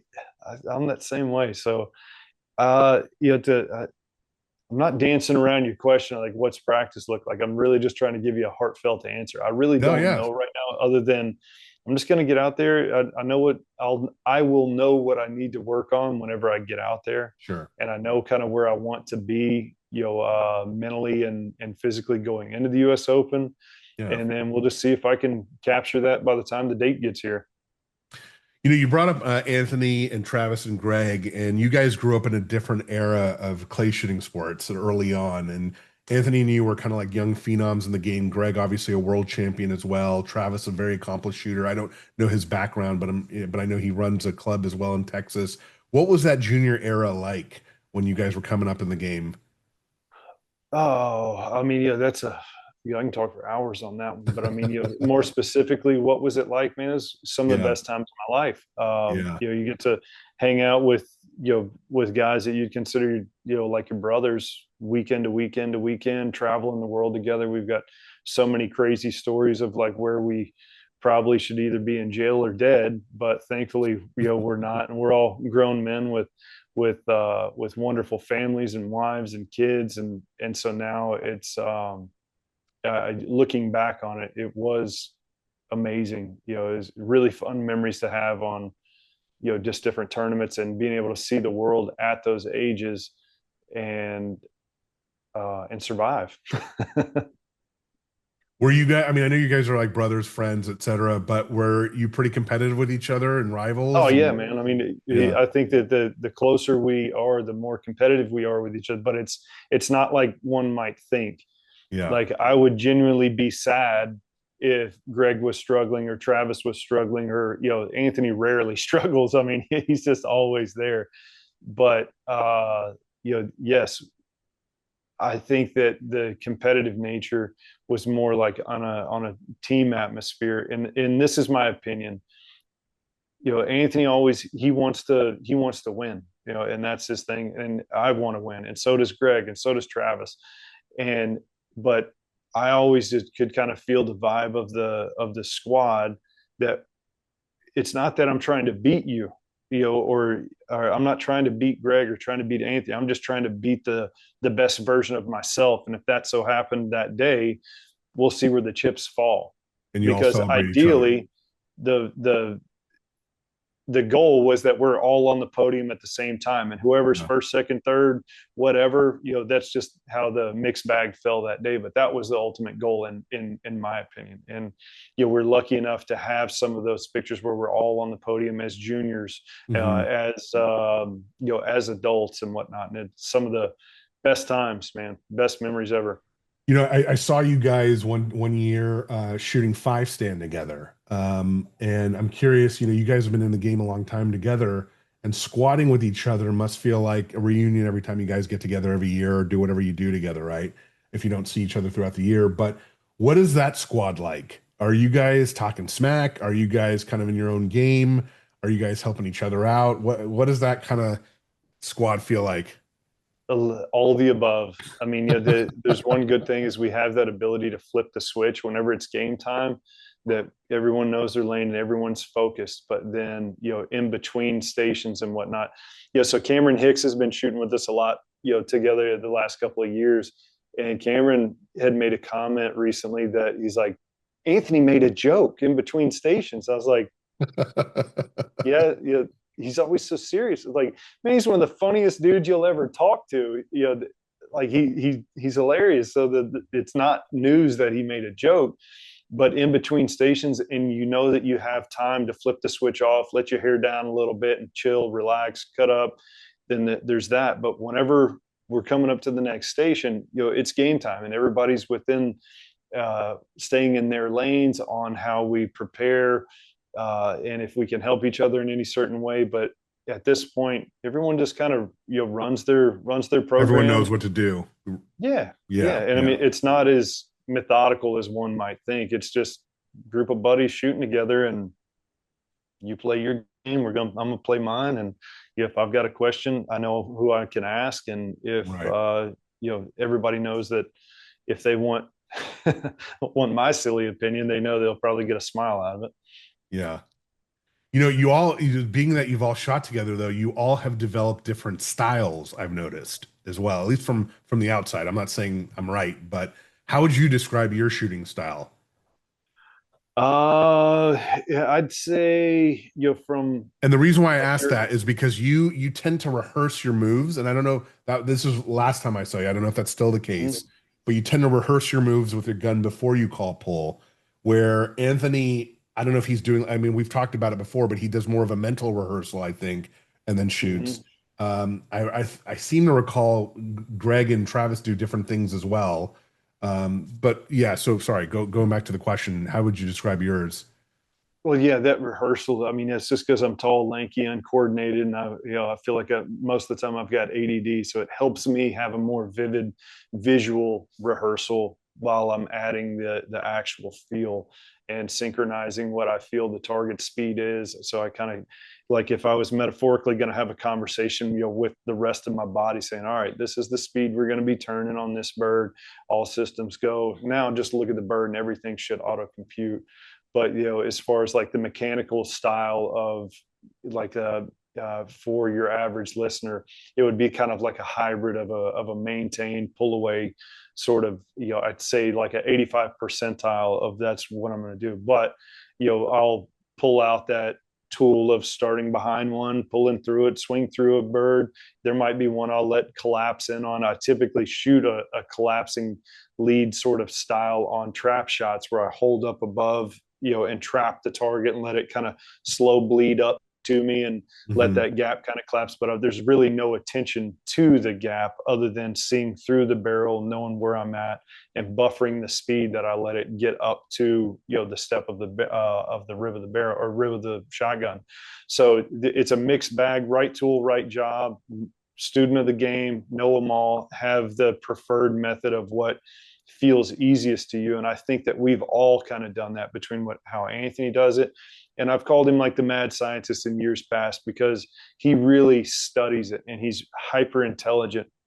And we used to actually do these clinics together as juniors, whether it was up in New Jersey or down here in Houston, wherever we were at. And in that time span, being kind of like Dan Carlisle disciples and taking what Dan taught us and kind of putting a hybrid spin on it, Mm-hmm. and kind of like the new iPhone update to what was working good, and then just in that we'll find little, it feels easier for me to shoot this trap shot this way, and it feels easier for Anthony to shoot the trap shot that way. And then Greg hates trap shots, and then Travis is the fastest trap shot shooter you'd really ever see because he can spot shoot so well with all of his trick shows. And so everyone kind of has their own little style that they've built based on what their brain favors, how they think, how they see the world. And so, yeah, that's kind of the way the chips have fallen. But Okay. for me to describe my style, I think it's kind of like just a hybrid of a maintain to pull away, but I ain't afraid to pull a swing through shot out or whatever. Just right tool, right job. Or do you think fundamentally that you're the same shooter you were years ago, or have you No, evolved? Okay, things no, have not even changed and close. evolved. Yeah, Not even close. You just, and it's kind of like you become a victim of your own education at some point, because you can really get lost in the weeds on like, well, here's the odds of doing this on this presentation and then right, transitioning over to that one, and then you're just thinking about all the unnecessary crap that you don't really need to be considering. Is right. just keep it simple, kill it there, kill it there. However the gun gets there, it doesn't matter. That's where you see the bird the best, and shoot it because of all of the previous practice. So yeah, the game has gotten, I don't want to say simpler for you, but your process has gotten simpler in terms of what you do and how you do it now. Mm, it should be that way, but like I was saying, my biggest battle right now is turning my brain off from Right. all of the experience on how you could break a pair down. In a perfect world, yeah, keep it simple. Just look at the bird and shoot, and everything else should fall into place. But right now, that ain't happening. But hopefully, within the next couple of weeks, we'll get it there. Can I ask this too? So how do you diagnose your misses? If you miss something, you're in a tournament, and I always like to talk about it in a tournament. If you're training, it doesn't matter, but you're in a tournament and you miss something that you planned for, thought you were going to hit for sure, and you didn't. What's like, what, how does Cory talk to Cory about that? Yeah, so I think there's one step that I think that you have to ask as the first question before you get into where you missed. All right, Hmm. and to be able to make sure that you're dealing with valid data, and that's like, where was my eye at the moment of the shot?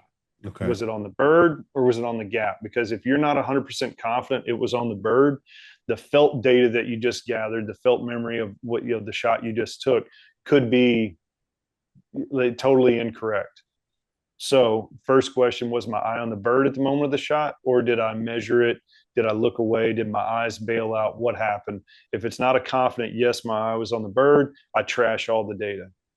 If my eye was on the bird and everything was good and I still missed, like it's almost like a gut feeling, but backed up with like some common sense of, man, that felt short. I can't see my shot string like I can if I'm looking over someone's shoulder while I'm shooting. So, it's more or less just a gut feel and a little bit of common sense logic of saying that, okay, that 20-yard target definitely doesn't take 4 foot of lead or 5 foot of Hmm. lead. It's slow. It should be front edge. I was here, pulled the trigger. It felt under, felt over, felt behind, felt in front. Okay, now kind of evaluating the next question of like, all right, how confident are you in that? And then what are the odds of making a correction to go here and seeing what will happen? And so it's very rare, but it does still happen time to time of like, man, I felt behind, but my first shot I was in front and I just kept inching out further and further and further. And that usually happens like with specialty targets, like a 90 millimeter popping out from behind a tree. It looks fast, but it's really not. Or a Rabu that's got a crazy line, and just, those instances. But to your question, how do I call my own shot? First is the question, where was my at the moment of the shot? If it was on the bird like it was supposed to be, then the felt data that I got from that shot, I'll compensate from there, make a new plan, and try it in on the next pair. Okay. I want to pivot to kind of the game today because you have historical context. I mean, you've been around 30 years doing this, shooting NSCA, shooting competition. It's obviously changed, right? Like the game has changed, I would think immensely. But what have you seen as the major changes in the game since you've been doing it as a junior? Target So difficulty, size of competitive field. Obviously the knowledge base out there has grown immensely. You're contributing to that. But what other major changes have you seen in the game? just like you said, one, the target setting's a lot more advanced. Okay. Anthony does a target setting school, which I think he's one of the best. You've got a lot of guys out there, Joe Skoll and Neil Chadwick and Jason Minke, and a lot of the guys in San Antonio and across the world. That there's 20 other amazing target setters that I didn't even mention. I mean, I'm really excited to go shoot Pete Malloy's targets at the U.S. Open. Either which way, the target setting is a lot more advanced. The ability to throw that target with the technology and all the new machines. I mean, the stuff that the Laportes and all the other traps out there will do for you. Hmm. The target style being, you start to see more international targets being thrown in a sporting clay shoot, 90 millimeters, 70 millimeters, rabbits, rabus, batus, target color variation, the design within the terrain, how they use the light, the trees, and the elevation and the slope of the hills to, there's really a lot of psychology involved in it, right? So just, that's one avenue. Then the talent level out there is incredible. The overall numbers in competitive shooting are way up. And so when you I mean, have how many more people were people, shooting back? Sorry, not to interrupt, but right now we had what was it, 2,500 people at the last national, something like that, some really large something number, like right? that, And every something year like it gets more and more. Like they keep saying that. that's Right. broken a record, broken a record. What was it like 10 years ago, or 20 years ago? Was it 1,000 people or I mean, 500? it still felt huge. I Yeah. mean, it still always feels the same. The way my simple mind gauges it is like, man, I can't find a freaking parking spot around here to save my life. That's used to, you might be able to park up by the scoreboard before everything was on your phone, and the lowest would come out there with their staple gun and tat tat tat tat, put the scores up on the board, right? And so, I mean, just the differences nowadays, one, the technology, two, the growth, the talent level, the target setting ability, the infrastructure at all the different clubs, the money, we're shooting for a lot more money nowadays. Yeah. But at the same time, the expense is getting so high as well. So you're like, what's your real profit margin on winning a tournament that HOA paid 5,000? Well, you pretty much almost spent 5,000 to get there. If you're not, the only way you're not is if you're, running with a group or something like that.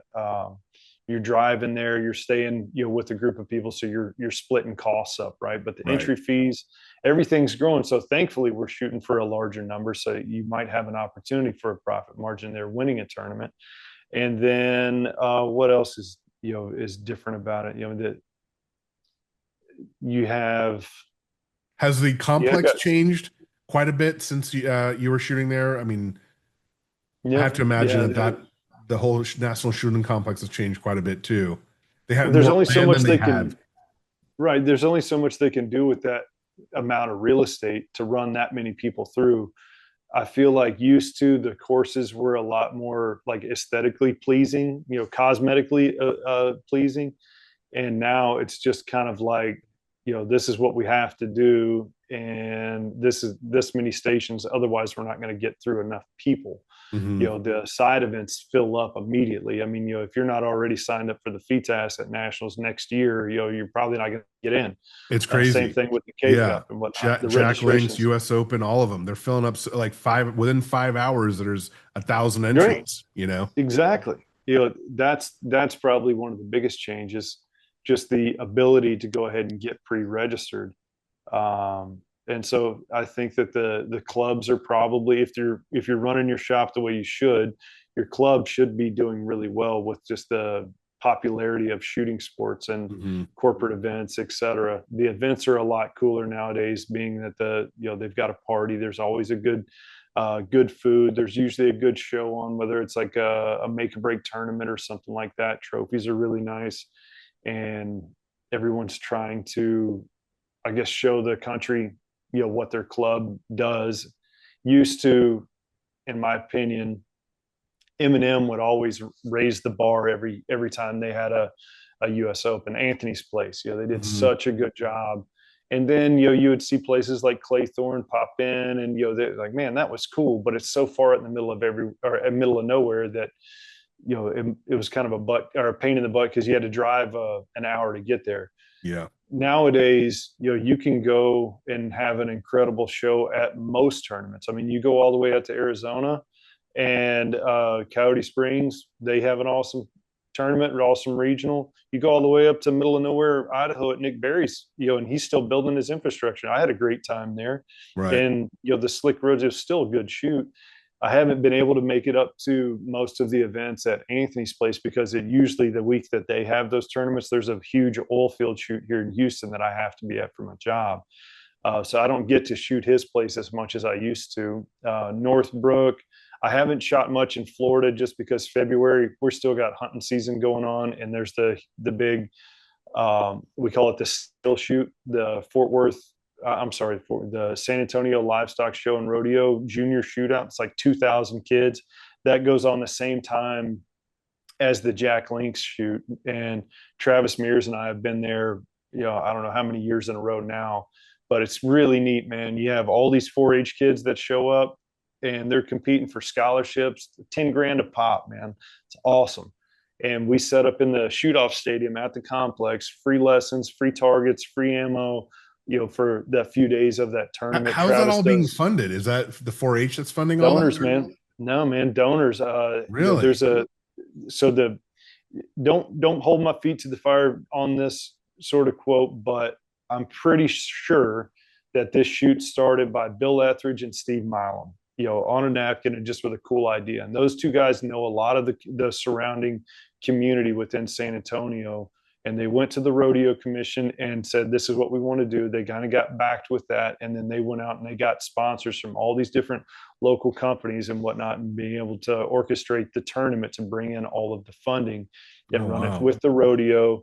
And man, it is an absolute awesome show. I mean, you can So it's get rodeo emotional. focus, but they have a clay shooting component to it, and they were able to get funders and donors to contribute because it's contributing ideally to the rodeo side, but then there's a shooting component to it. Is that right? Well, I would say that I would verse it a little bit different. I'd say there's a shooting component, but the rodeo is attached to it as well.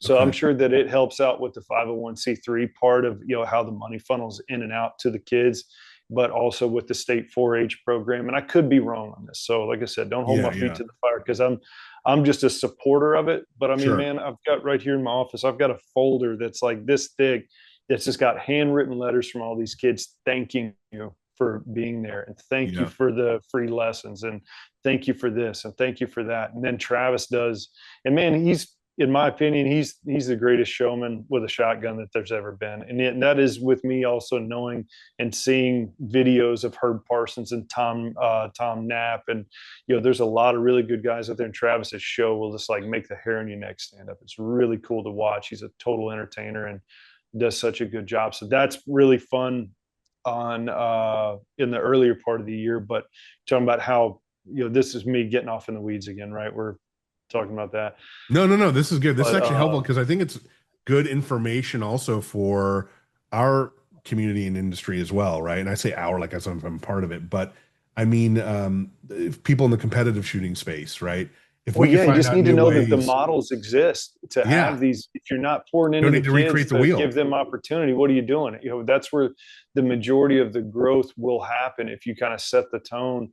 And I hate the term of like where you're imprinting on kids or anything like that. But if they're in a safe environment, they're learning responsibility. Every single one of those kids will look you in the eye, shake your hand. They're walking Right. around with guns. No one gets hurt. You can't even Yep. say that about a baseball or football game. And they're walking away with scholarships. what else could you ask for, man? Yeah. And then, yeah, they might stop shooting at a certain span of life, but they'll probably get back into it once their work career begins. And there's such a positive social networking within shooting sports that you see, in Florida and Houston. You're starting to see it in other areas where the corporate events and networking, like a corporate golf tournament, well, corporate charity shooting tournament now, Right. and it doesn't take all day to, just a easy little half day type thing. Instead of 18 holes take you all day. No, I'm a big fan of the youth and this youth shooting sports. I feel like it's developed some very good, solid youth shooters, right? Male, female, whatever you want to call it. But every time I've interviewed, talked to, met in person, anecdotally, of course, they're very respectful. They've got a good head on their shoulders, very mature. Like, oh, they almost get advanced mature because we have to beat safety and awareness and all this kind of stuff into them early on. And Right. I think it's been a good thing for leadership development. I think it's been a good thing for a lot of other skill sets that some other sports have as well. But shooting sports don't get the credit for that. So I think that's a good point that you bring up. I want to kind of touch a little bit about some of the gear that you've used over time. I know part of a shooter's journey is the gear that they're using, right? And sometimes I feel like some folks get too focused on the equipment they're using, and some don't put enough focus in the gear that they're using as well. What's the right balance around that? What do you see? So you shoot a Blaser, right? Yep. Yeah, I've been Are with you on Blaser for. are you on the FBX, or are you still shooting the F3, or what are you shooting I'm right now? still on the F3 right now. Okay. I'm still on the F3, and it's just love the gun. I'm very interested in the FBX, but it's kind of just like, It's I don't new, know. right? It's new, and Rich Cole just built me a beautiful new stock. So it's like the first time in my career that I'm shooting a gun that's not covered in moleskin and tennis tape and all this sort of stuff. So I'm trying to not be too stubborn, but I am very interested in the FBX. I know the design. I know the selling points with the force and cones and the weight between your hands. It's a So yeah, really could good you gun. share the difference between the F3 and the FBX for the Yeah, listeners? I mean, yeah, it's still the interchangeable barrels. It's everything that the F3 is, but the weight system is not attached to the barrel. It's Okay. actually in the forend, and the receiver. It's a little bit wider, heavier monoblock that the your receiver's in. So Okay. you have a lot more weight in between your hands, and it's just a beefier. It's like the F3's big bone brother. You know what I mean? It's right there. You have all of the same warranties and durability and function of the F3, but it's just kind of a more modernized, up to date version of it. And, I don't have a whole lot of things to say about it from the shooting part of it, because I haven't really shot it much. But I do know the barrel design, it has a lot longer forcing cone section in the barrels, which I'm a big fan of. So I do know that I want to kind of give it a run because of that. I think nowadays all of the pros are fighting for 1%. I mean, you Hmm. look at the scores, 1% can move you from first to fifth, right? So I think that that's a big part in me trying to figure out, like, well, all right, what's next year want to look like? Do I want to switch over to the FBX, stick it out with the F3? What does Blaser want me to do? We're just trying to figure all that sort of stuff out. But um, they're both awesome guns, man. You can't really make a bad decision whenever you look at either one of them. What do you think about? So it took me a long time to kind of figure out gun fit and a number of things through my journey, right? I didn't know anything about it. I just thought a gun's a gun. You just point it and shoot it, and it is what it is. Right. I started off with autos, well, a pump, then an auto. Then I went to a Parati Mirage, the predecessor to the MX8. Loved that gun. It was a really heavy pigeon gun, though, so it was just a heavy gun. It wasn't great for sporting. I could have made it work, but I decided I needed to make a change. It did not fit me, but I didn't know anything about gun fit at the time. So through that journey, I've learned kind of about balance, weight, weight up front, weight in the middle, weight in the back, number of different things. But when you pick up a gun, like what does Cory want to feel when you pick up a gun? Well, I want the gun to be just slightly back heavy. So whenever, Okay. like, if I was going to balance an over and under out, I want the weight, the balance point to be on the, on the back of center of the hinge pin. So like if this is the hinge pin, not the back edge behind it, but just kind of right here, just where the Okay. pendulum would just barely fall on the back end versus the front if it was bounced on the hinge. From there, the fit and the harmonics of the gun are very important to me. So I think it's probably important. I'll go off in the weeds for a second and tell you a little side story, and then No, we'll do it, segue please, back because into this the is answer. I think useful for a lot of people, right? So whenever we did the Cory Kruse F-16 Pro series, over and under, right? We took the already proven F-16, all the warranties and all the service and the company backing that you get with Blaser. I mean, these things are absolute tanks. So in my opinion, whenever it gets to that price point, that is about the most value of shotgun you can get per dollar. All right, so the gun's already great. What are we going to do to it? We adjusted the pitch angle. So the pitch has to do with like how the gun sits in your shoulder. Me being a tall, skinny guy, I'm not barrel chested. So the pitch angle for me, I took it to 90 degrees. It might be different for a guy that actually has some muscle, in his chest, but it's going to be within that 1-2 degrees, not the factory -3 or 4 degrees or whatever it is. And I don't know the scientific logic, but basically I want the gun to almost be at 90 degrees, being the rib is going straight up whenever it's sitting dead center on the pad on the ground. All right. Okay. And most of them will pitch down a little bit, meaning when Right. it's in your shoulder, the barrel would, in making full contact with your shoulder, the barrel would almost be like drooping down a little bit. What that does is just it helps the gun feel better on the recoil process because 100% of the pad is touching when you have that forward posture stance. Moving forward on the gun, an adjustable comb is so important for comfort on what it takes for you to get your pupil lined up down the center of the highway, being the rib of the shotgun. So if you need to move it left, right, up, down, or a little drop, a little cast, whatever it might be, that adjustable comb is kind of like a cheat code for getting to that point a lot easier, rather than having to take some moleskin and build it up this way and Right. slide it over, whatever that point is. So you think it's extremely critical for a competitive shooter to have a comb? Because I've gone through that process as well, where I wanted a clean looking gun and I got it custom made for me. I shouldn't have to change, but then I lose weight or gain weight, and now all of a sudden my fit's off. So would you say, if you're a competitive shooter, and you don't have to say it definitively, but I'm putting it out there, should you have an adjustable comb if you're a competitive shooter? Well, it just depends. It depends on where you're at. I think an adjustable comb for a shooter in a big learning curve, part of their career, absolutely. And through that learning curve, you're really going and getting a custom stock until you can mount the gun the Right. exact same way 100 times in a row without failure is kind of a waste. Right. Get to where your mount is perfect, and you're basically building the custom stock to a comfort level of how you like to hold the gun whenever your eyes in the down the highway.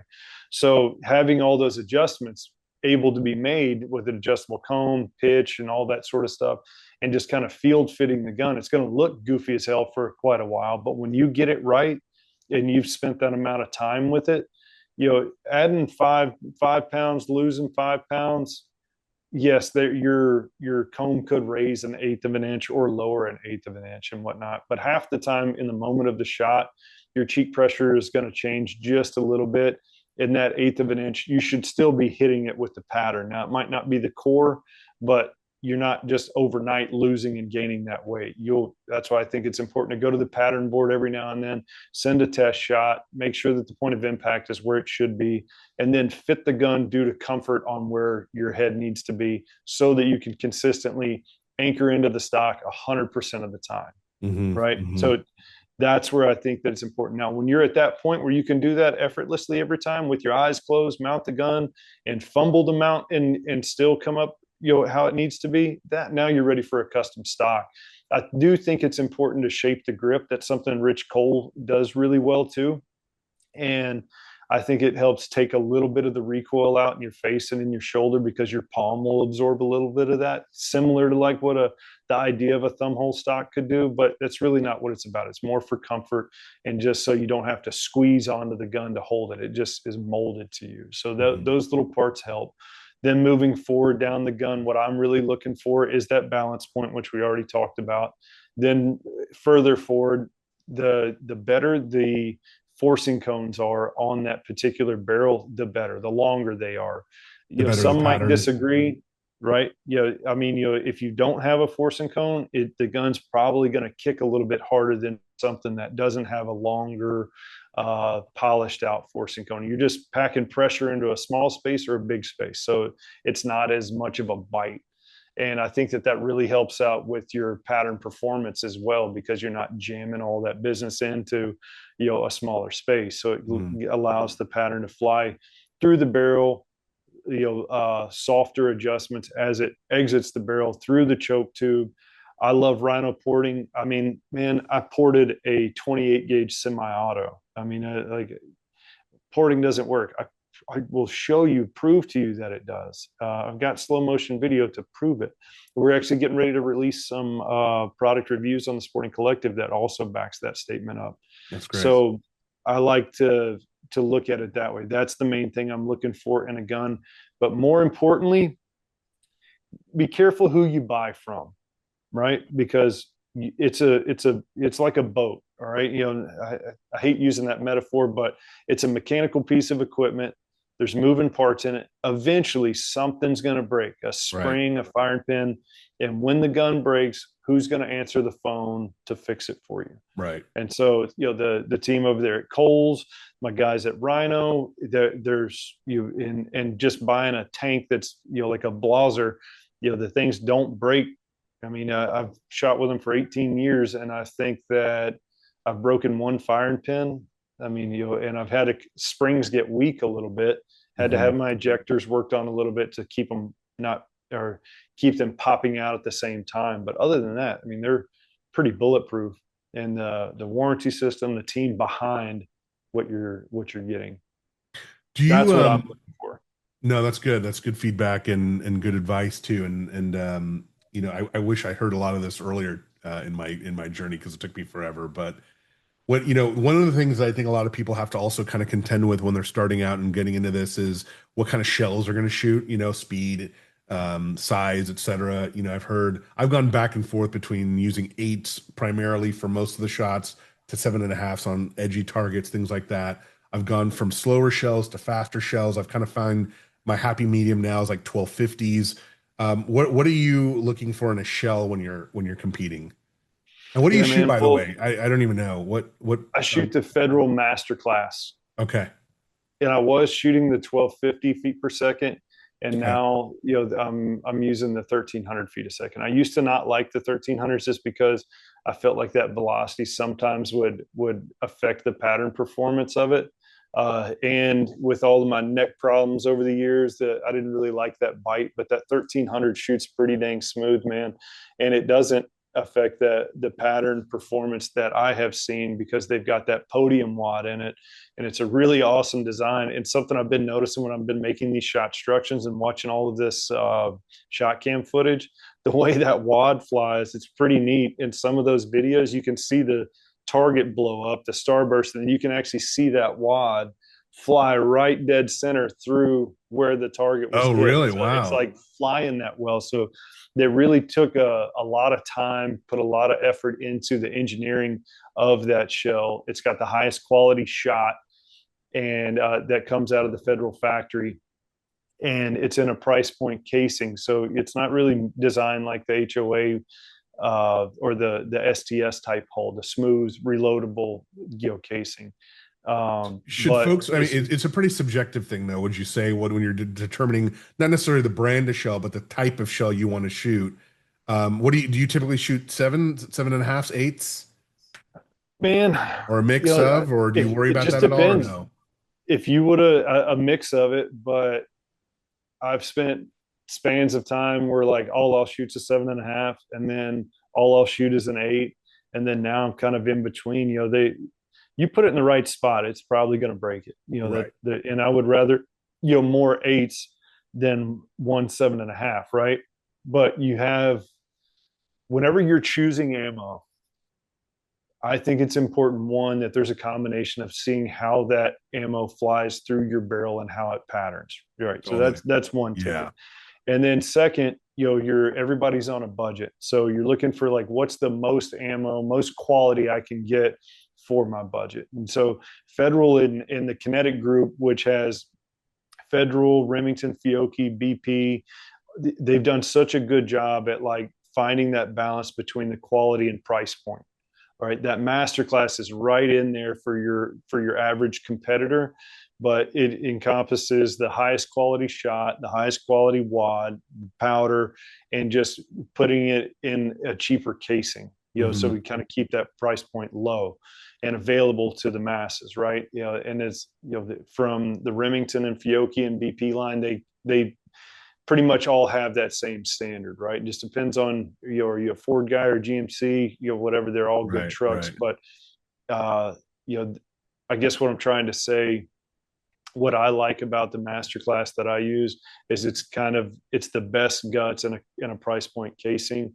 It's a hard hitting shell. And if I was going to choose between 7.5s and 8s, man, I'm right in between. I think right now I'm leaning more 7.5, just because it's one less thing to think about. Sure. And when I go to make that decision, I'm looking at the brakes. I'm really just looking at like, what size smoke ball is the target really giving me? And that's really a balance of the ammo, the shot placement, the choke combination, the force and cones, and the whole pattern performance that's coming out of the gun. You shoot anything through a Stoger, it's just going to kind of break in half, right? But I mean, you put race car fuel in a race car, you usually have good results. Yeah. You touched on something that I think a lot of people may end up realizing the more they shoot, but the shells that you utilize and the gun that you're utilizing it with do have like a relationship in a way. Yep. And maybe that's not the best way of saying it, but I've noticed, in my gun, when I shoot certain shells, I don't want to say brands because it doesn't matter, but when I use certain shells, it just the gun likes it better. And I don't know how to explain that, but how would you explain that? Like one way I'd say is the shells eject better out of the gun, even, as Right. one example because of the hull or the shell that that they're using. But how would you describe that relationship and what should that feel like? As a Well, pattern?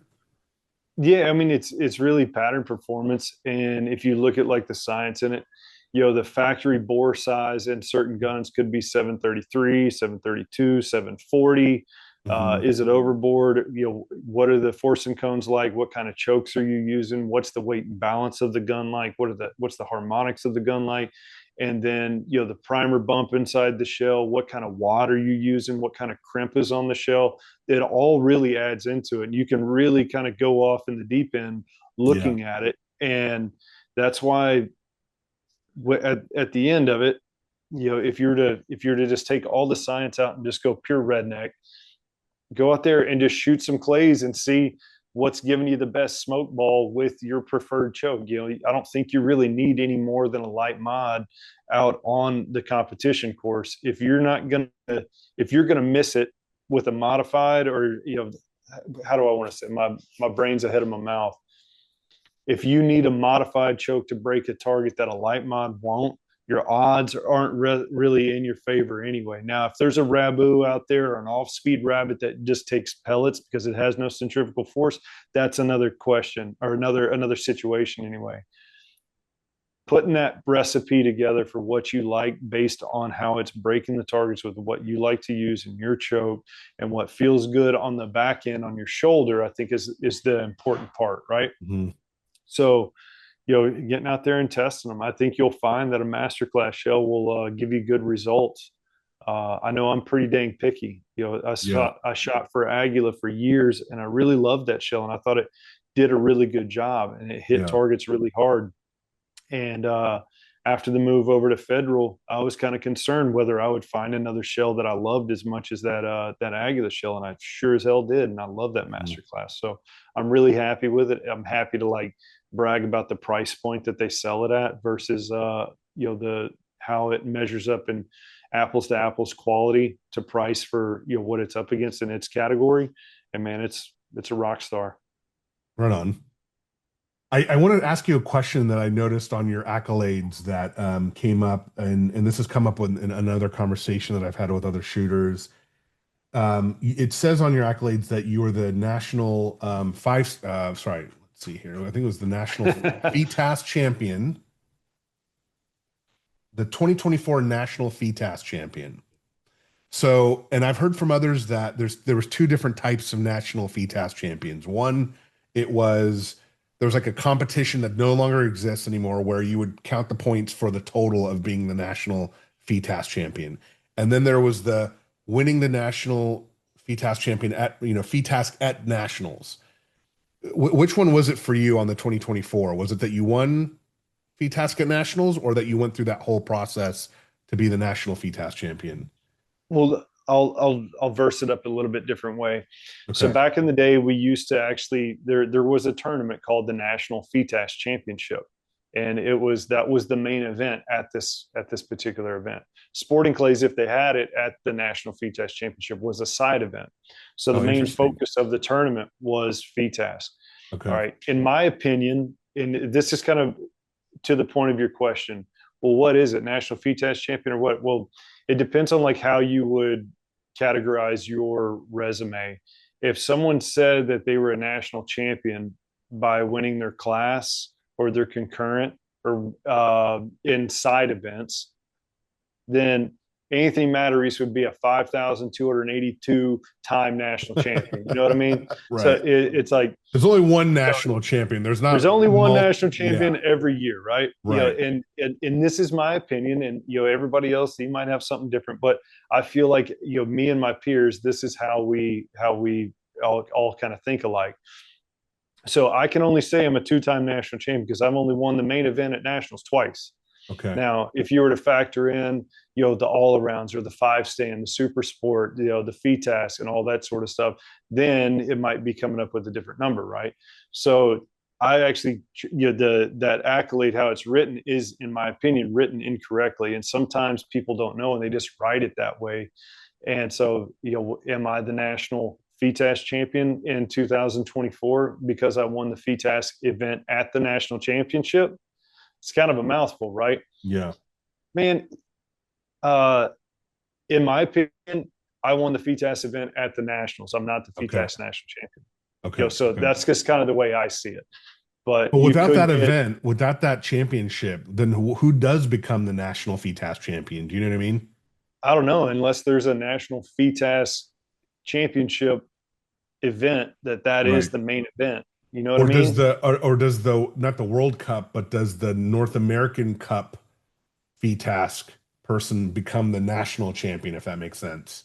I think that it would just be that you're what was the shoot that they just had at Big Red Oak, the North American FITAS Championship? Yeah, I believe so. Yeah. And I don't know any of this stuff, by the way. That's why I'm asking, because it's good dialogue, because I mean I think that it's good to talk about and let people talk about their opinions of how it is. But who won it?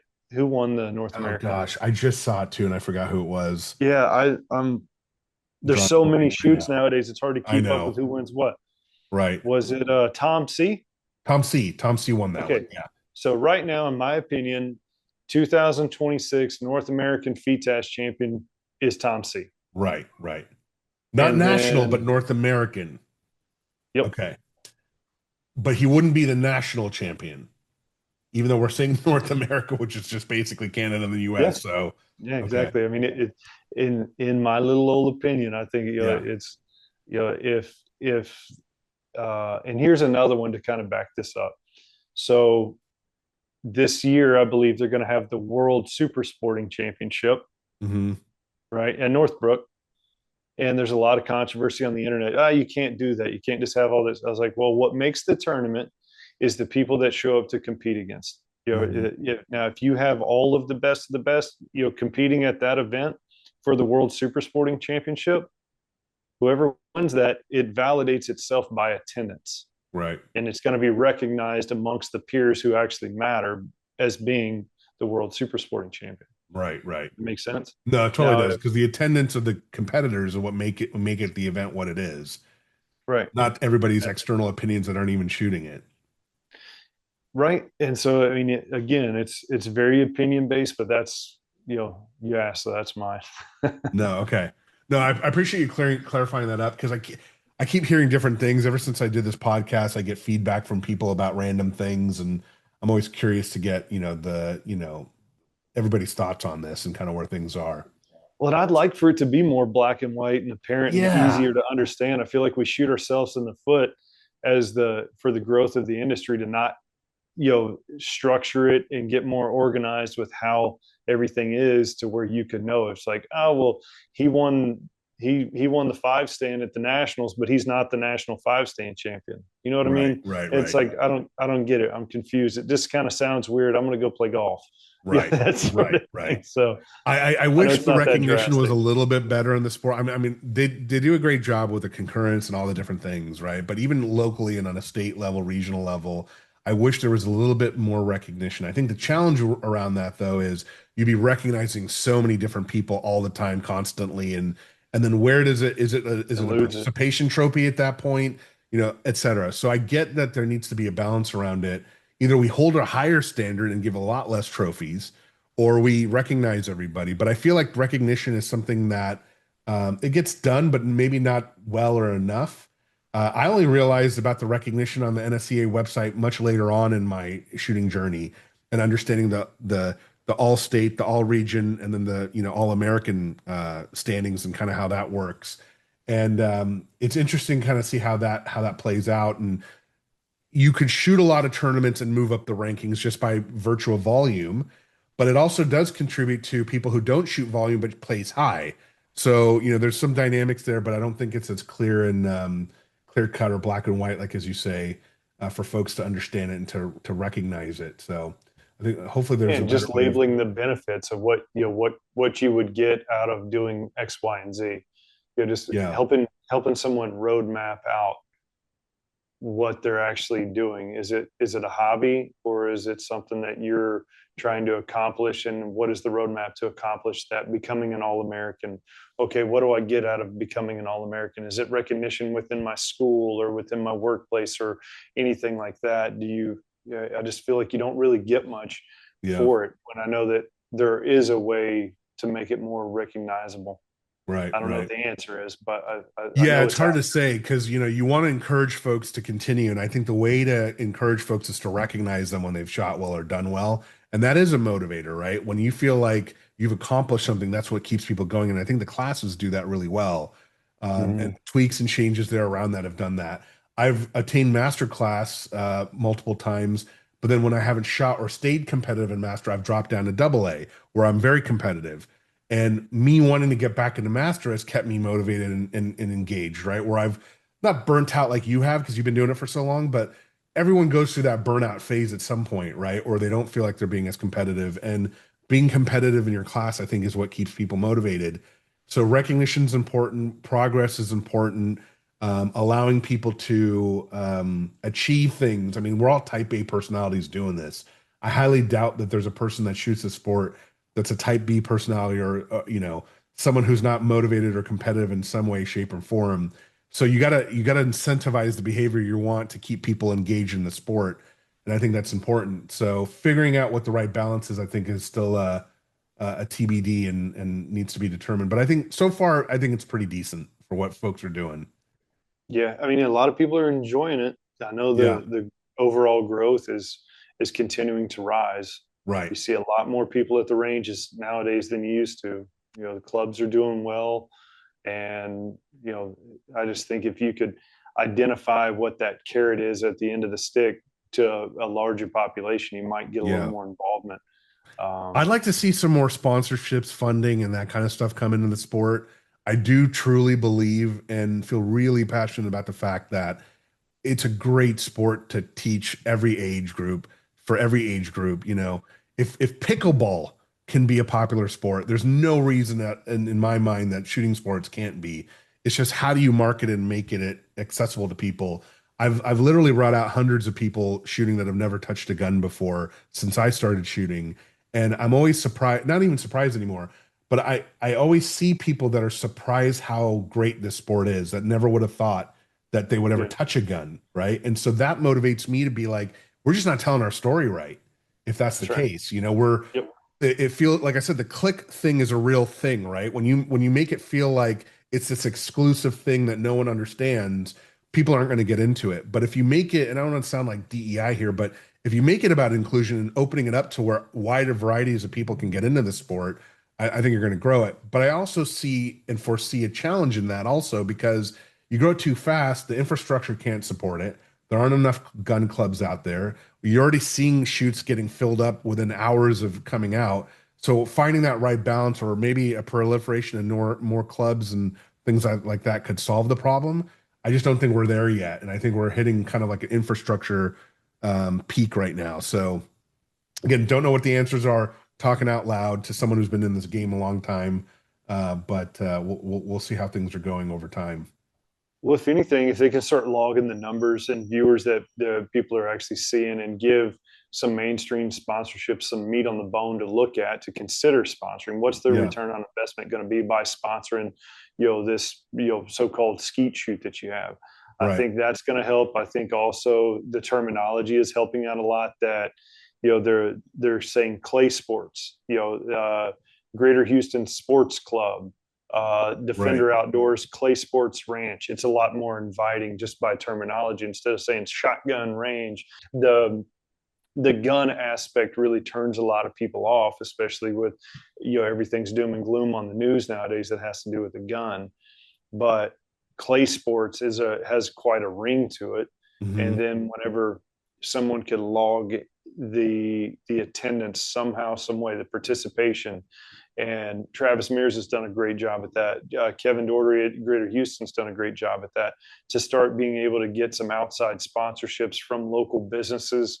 hmm And if someone could ever crack the code on Can-Am or Polaris, good God, man, you got $1 right. billion worth of Polarises and Can-Ams running around San Antonio, the National Shooting Complex, and I don't see Yeah, their, or I don't or see them even at men's all. products. You know that men's product Manscaped.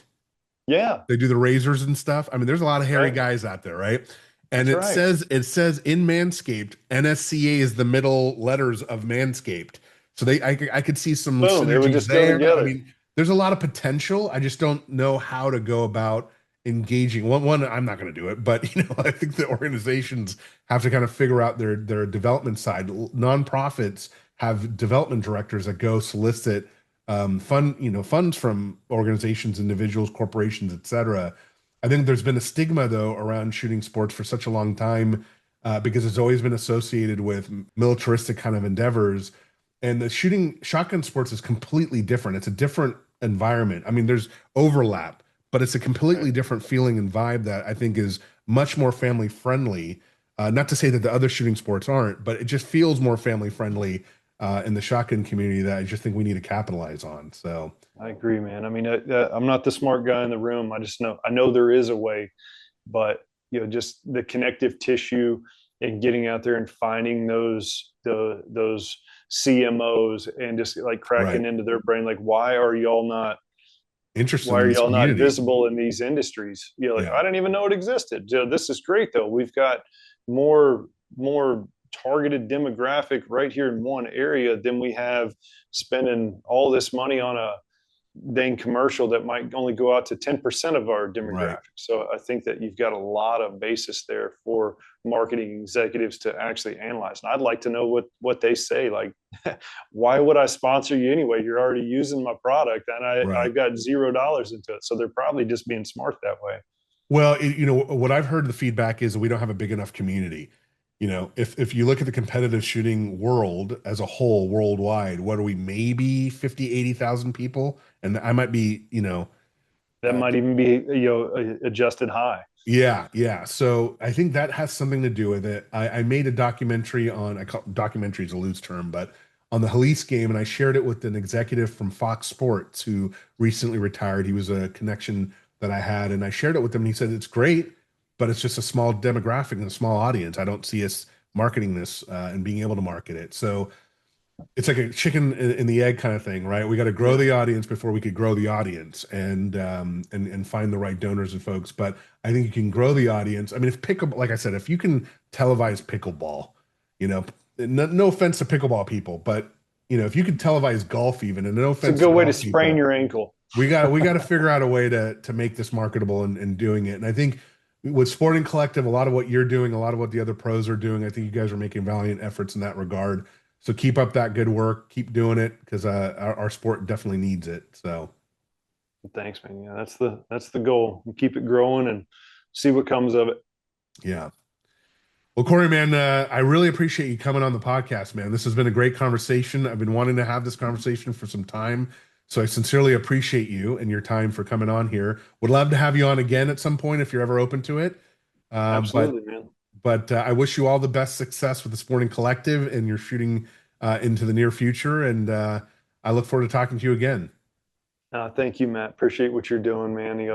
Every little bit helps, in what you're doing for your community and getting the good word out there and just helping people, helping the next guy in line, man. That's what it's really about. I appreciate you taking the time and the invitation to come on your awesome show. The ones that I've listened to, I love it. And you're doing a great job as well. So thanks for having me on. Thank you, man. I really appreciate that. I try, but we'll see where this goes, over Well, you time. do a hell of a job, man. So keep it up. Thank you, sir. Appreciate you. All right, man. All right, Cory, take care. You too, bud. Thank y'all.